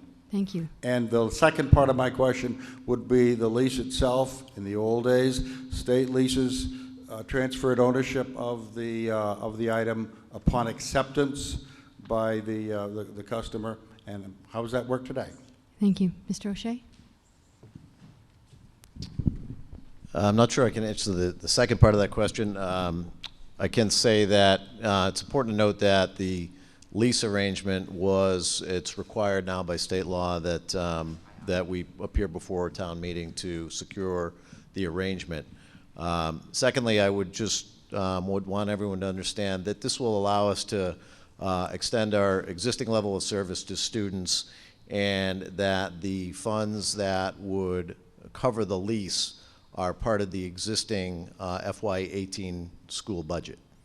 And in terms of the specific questions about the lease arrangement, there might be others that could answer the technicalities on that lease purchase agreement. Mr. George, you can answer the second part. I think the second question was regarding requirements of entering into a purchase of that size, and we would be purchasing from a vendor that's operating on state contract. So we would be purchasing based on Massachusetts ITC 47 contract for that purchase. Thank you. Yes. Hi, Seth Tenenbaum, 28 Ardsley Road. I'd like to motion to lay this on the table, please. Hold on one second, please. Now, a motion to lay this on the table. It has been made and seconded. It's not debatable. It's not amendable. There's a 2/3 vote required. It may be reconsidered, and you may not interrupt. What I may note is that because if the motion is laid on the table, at the end of the meeting, the motion can be picked up off the table. So if that happens, that's the consequence. Would all those in favor of laying it on the table please raise your yellow cards? Thank you. Would all those opposed to laying it on the table raise your yellow cards? The motion to lay on the table has failed by declaration of 2/3 majority vote. Fails by declaration. Hold on one moment.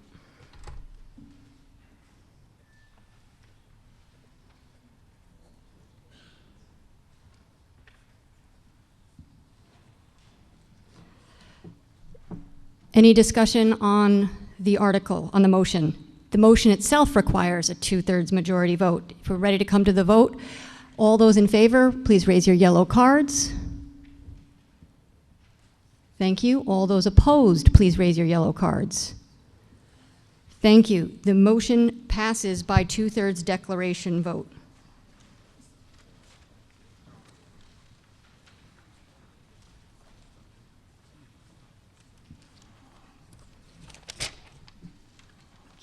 Article 18, Ms. Angelides.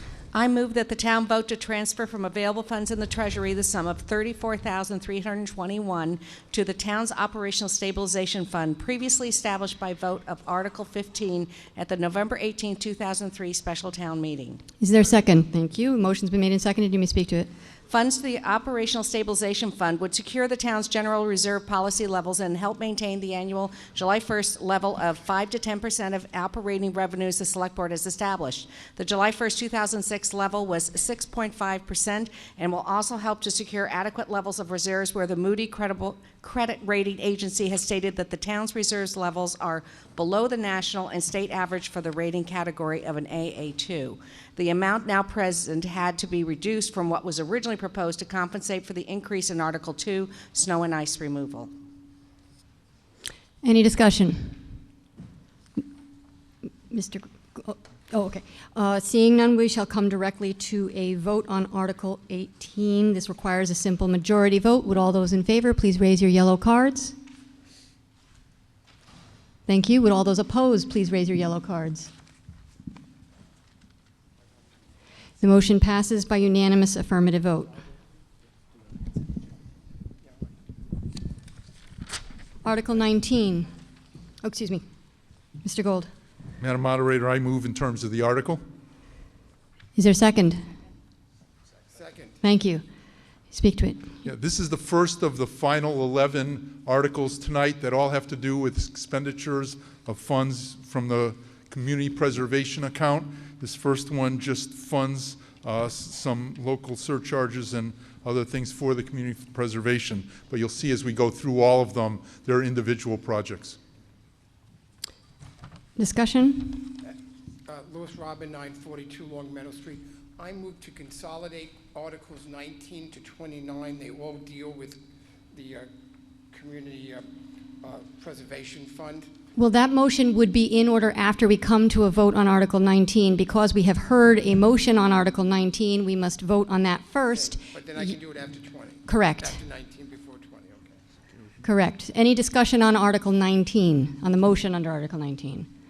All right, seeing none, we'll come directly to a vote on Article 19. This requires a simple majority. Please, hold on. I can't speak that fast. Would all those in favor please raise your yellow cards? Thank you. Would all those opposed please raise your yellow cards? Thank you. The motion passes by majority affirmative vote. Hold on one second.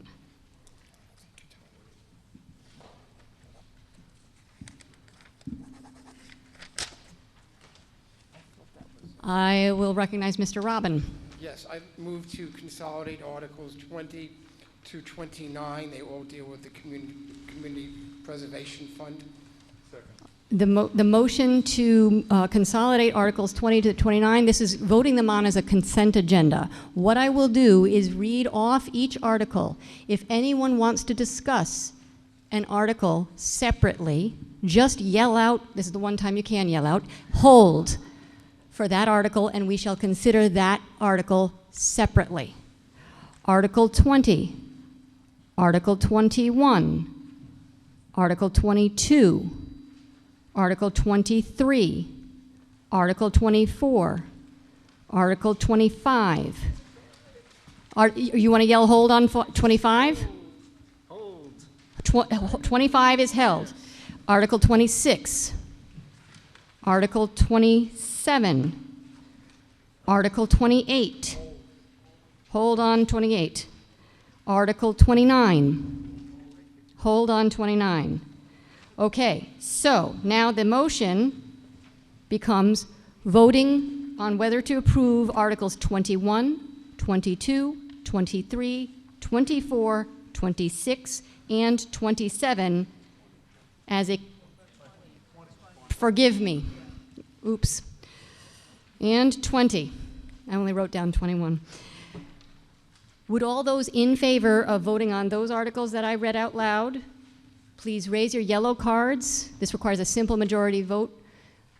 Thank you. Would all those opposed please raise your yellow cards? Thank you.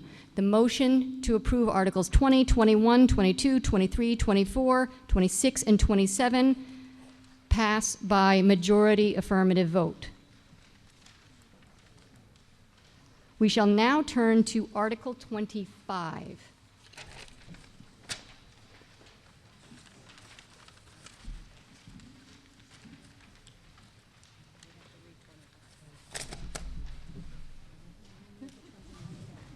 It's 28 and 29? Just 25, 28, and 29. Thank you. Good. No, we voted to approve them. Yep, we voted to approve them as a consent. The question was, did we vote to approve them as a consent agenda? And yes, we did. Mr. Gold, Article 25. Madam Moderator, I move that the town vote to fund the community preservation project for dugouts at Turner Field in the amount of $20,000 funded from the community preservation undesignated fund balance. Motion's been made and seconded. You may speak to it. I think it's self-explanatory that the grant enhances 2 baseball fields at Turner Park by providing the construction of 4 dugouts. The project was submitted by Long Meadow Baseball Association, supported by the Park Commission, and was approved by the Community Preservation Committee. Thank you. Yes, sir. Robert Henderson, 42 Williston Drive. This is absolutely frivolous. Children can be more than protected from the sun by baseball caps and sunscreen, and most of the greatest baseball players in history, past and present, did not have the benefit of dugouts when they were children, whether they grew up in the city playing stickball or in the country playing the fields. It's completely unnecessary, and it's a waste of money. Thank you. Thank you. Yes, sir. Stephen Weiss, 18 Pioneer Drive. I'm on the Historic Commission. I'm also the Historic Commission's designee on the CPC and the chair of the CPC. And actually, I think I coached Mr. Henderson once upon a time in Little League. We approved this project. It was actually in less than the amount that was requested. They requested $35,000 and change to do additional things as well. But the Longmeadow Baseball Association has been maintaining the fields, working on the fields themselves, and contributing money to that. They did a great project at Stropel Field a couple of years ago. We've tried to balance out the needs on the CPC of the recreation areas, historic preservation. We thought, yeah, Mr. Henderson may be right. People can be protected from the elements by a hat until they can't. But we thought this was a good project. Those fields are well used, and the Longmeadow and the children, it will benefit the children who play baseball in the town of Longmeadow. Thank you. Yes, at the Madam yellow mic. Moderator. Yep. Michael Henderson, 42 Williston Drive. What consideration has been given to continuing operations and maintenance costs, the life of the dugouts, children getting splinters and being hurt in other ways by the dugouts themselves? Thank you. Is there someone who can answer that question? Mr. Weiss. My recollection is that the dugouts are just going to be, they're going to be concrete, the concrete slabs and cinder block. I think that's how they were going to be constructed. So I don't think safety was really going to be, and maintenance was going to be much of a concern. Yes, sir. Sawyer Hicks, Quinnetuck Road. I'm perhaps not quite as passionate about this, but I do think it seems like an unnecessary expense. I don't see why there's a problem with just fences and benches as there are currently. And also if we want to reconfigure the fields at any point, as has already happened once during my lifetime, that becomes substantially more difficult if we've already made that investment and put the dugouts in place. Thank you. Any further discussion on Article 25? Seeing none, we'll come directly to a vote on Article 25. This requires a simple majority vote to pass. Would all those in favor please raise your yellow cards? Thank you. Would all those opposed please raise your yellow cards? By declaration, this passes by majority affirmative vote.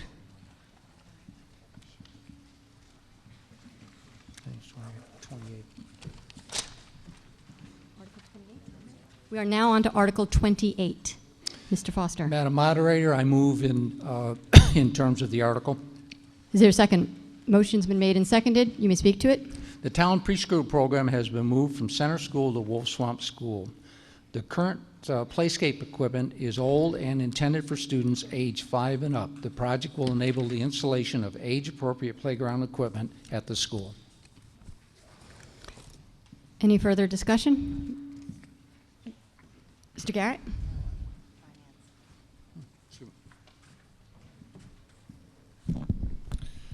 The Finance Committee considered and we voted not to recommend this article. The consideration of the article is very simple.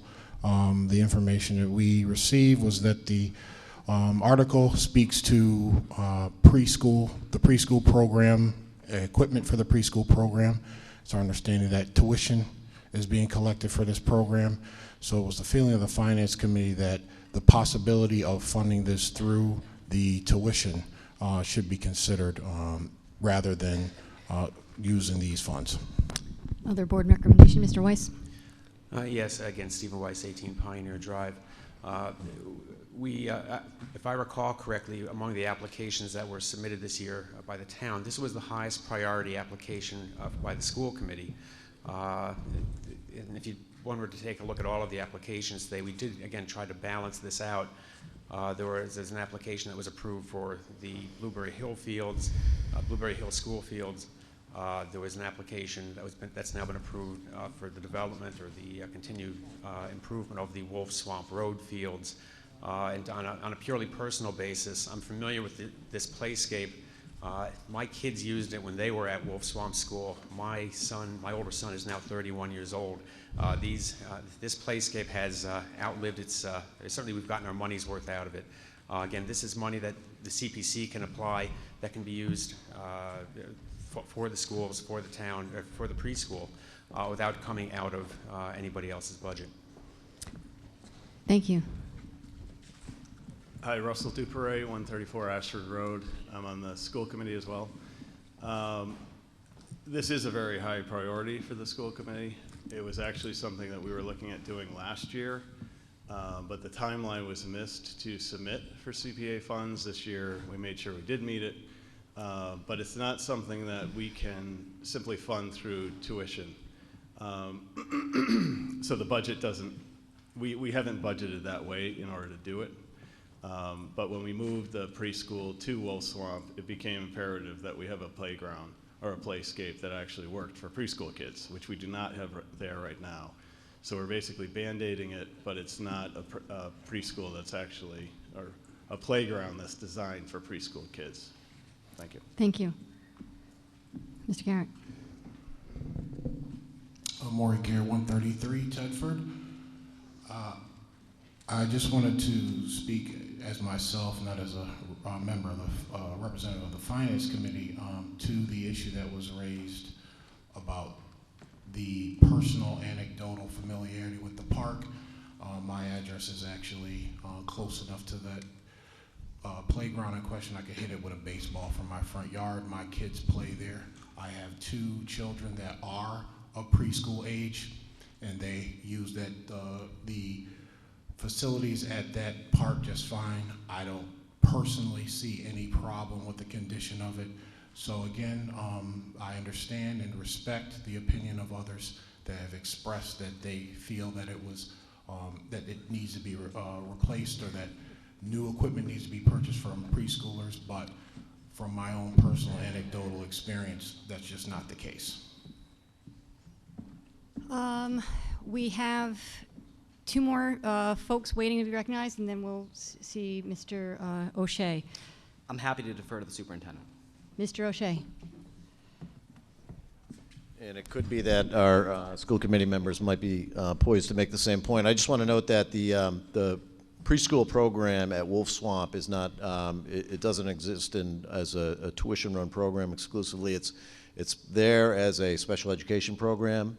And the students that are tuitioned in are peer role models, regular education students. And so it's critical that we have accessible equipment for the special education students who need the services of the preschool and the playground. Mr. Clark. Michael Clark, 169 Cooley Drive, member of the school committee. I'm going to follow up on what Superintendent O'Shea said. In addition to the fact that that this playground needs to be accessible for students of every ability, it also stands to reason that Center School, which originally housed the preschool program for as many years as I can remember, had a separate preschool playground. That playground was in disrepair, could not be moved to Wolf Swamp when the program transferred. And it is important that all of our students have the ability to access a playground that is safe and suitable for them based on their age and based on their ability. I hope this warrant article passes. Yes. Stephanie Jasmine, 123 Englewood Road. I just echo what was just said with regard to what the preschool program is, and that there are it is, not every child is tuitioned. It entails children who are in special education and then their peer role models. As it currently stands, what I've been told is that the kids actually have to have separate recesses. It really has impaired their ability to play outside because the playground that they had at Center School was not able to be brought with them to Wolf Swamp. So this is something that was really high priority last year and got missed and was even more of a high priority this year. So I ask that you please vote in favor of these kids being able to play outside and get the equipment that they need. Thank you. Any further discussion on Article 28, motion under Article 28? Mr. Foster, had you had a question, or you're waiting for the next? Okay. Oh, Pete Mr. Landon, Landon. 5 Meadowbrook. Is it correct, accounting-wise, that the capital expenditures for the schools and the debt service are not included in the operating costs of the schools? Mr. Pasturicek? Is there somebody who can answer that? And is this related to the? And Okay, therefore, this would not be included in the operating budget of the schools itself. Yeah, there it is. It's community preservation. You're correct. Mr. The Pasturicek. debt service, employee benefits, things like that are not included in the school budget. Thank you. All right, any further discussion? Seeing none, we'll come directly to a vote on Article 28. This requires a simple majority. With all those in favor of motion under Article 28, please raise your yellow cards. Thank you. Would all those opposed please raise your yellow cards? Thank you. The motion passes by majority affirmative vote. Article 29. Madam Moderator, I move in terms of the article. Motion's been made and seconded. You may speak to it, Mr. Foster. The original library was constructed in 1932 and the additions in 1990. The windows in the original section have never been replaced, and those in the addition are suffering as well.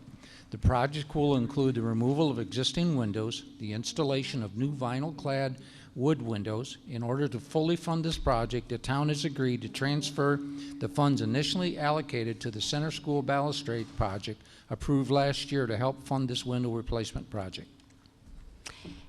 Any further discussion? Oh, forgive me. It's been made and seconded. Any further discussion? Then we shall come directly to a vote on Article 29. Oh, go ahead. Not the least popular person in the room, Ted Steger, 35 Warwick Street. I just had a question if this had gone through the Historic District Commission and whether there'll be divided light windows as replacement. Mr. Crane? I think I get you beat on the anti-popularity contest, Ted. It's not up for discussion. Wow.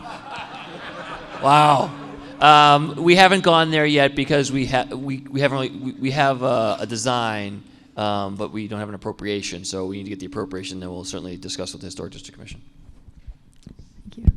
Did you have anything else to say, or you've moved on? Okay, Mr. Weiss, do you have a question, or maybe just to add to that? Okay. It's my understanding that when the town, for any project that's in the historic district in the town, and Mr. Mazza from the town is aware of this, any project in the historic district has to go through the Historic District Commission approval, and that has always been the case and will be the case with this as well. Okay. Yes, sir. Now I'll step over here because Yep. I think we've looked at this before, my wife and I, and often repairing is a better option for older windows as opposed to replacing, both aesthetically and just in terms of budget. So I would oppose this not having much background on the information, and since there's not a lot of information in this warrant. Thanks. Thank you. Yes, ma'am. Meredith Hageman, 561 Long Meadow Street. I was wondering, have you guys looked at the actual condition of the current windows? And here you state that they were constructed in 1932, but what is their current status? Is there someone who can answer that? Mr. Crane. Yeah, our facilities team has been through the building and looked at each window, and we have an on-call architect that has also gone through and evaluated the windows. And so and I haven't read the report on each window, but I trust the information that's in the warrant. That's the best estimate that we know right now that the windows are going to cost to replace. Well, I understand the replacement cost is listed here, but also you said you don't really know what they're being replaced with, so I actually don't understand that cost. But going back to my initial question, just looking at the windows themselves, if you were to actually try to deconstruct them, fix them, and put them back in place, what would be the cost of that? Is that feasible? Mr. Weiss, can you answer that question? Try to answer a little bit. Hey, you got this? The applications are all on the CPC website, and I'm going purely by memory right now. My recollection is that the description of what the windows would be, which I think would be vinyl-clad windows, is all there, and the cost. There was a fairly detailed estimate put together by DPW with the help of the architects, and so we were comfortable with when we reviewed this and I think unanimously approved it, that we were comfortable with the cost estimates. Yeah, and I would add. Mr. Crane? Sorry.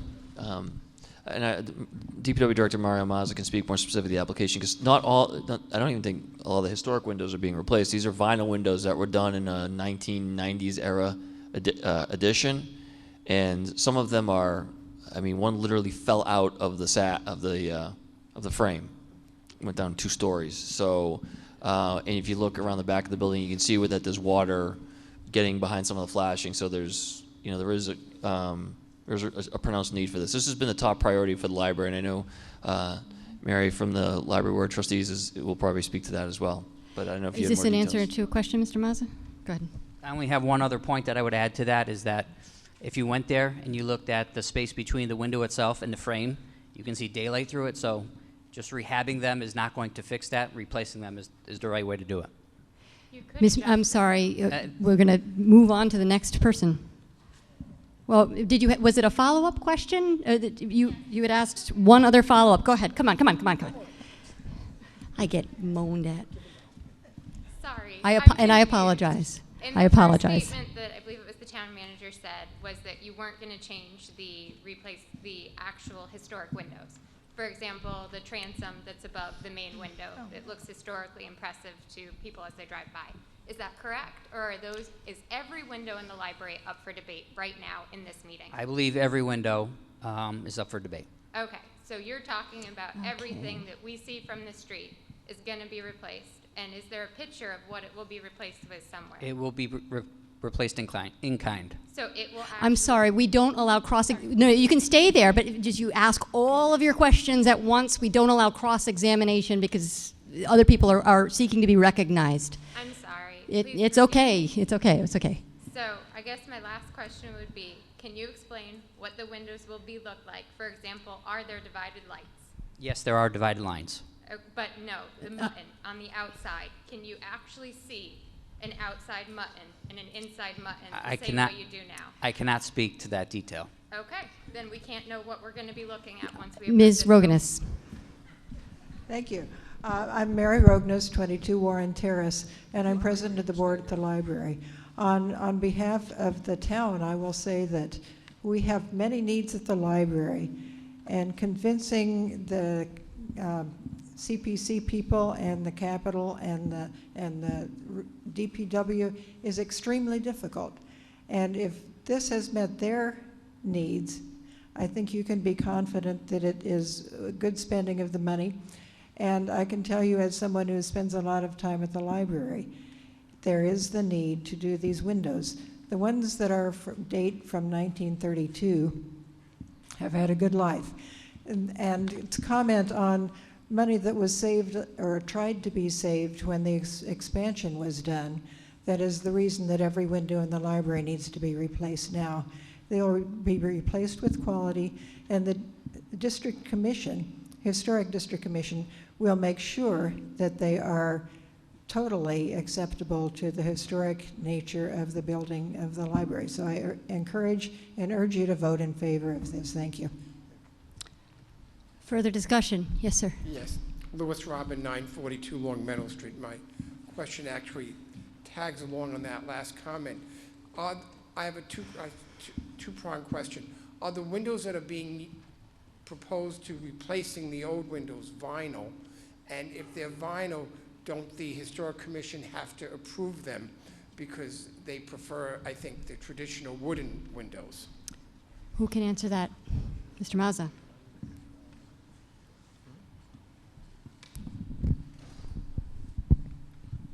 I can tell you that the windows will be presented to the Historic Commission. If it meets their satisfaction, they'll be approved and obviously installed. I remember having some discussion about this. I think the outside had some kind of cladding on it to protect it, so I don't think the outside is wood. I do believe the inside is. Well, the Historic Commission only has I'm sorry. jurisdiction- Okay, let's try to reduce the cross-examination. I won't debate. Okay. Yes, sir. Barry O'Connor, 85 Bill Road. Over the past 6 or 7, I have a small construction business in town. My wife's been involved with the library for a long time, and I've done some of the maintenance on some of the property, especially the house behind it.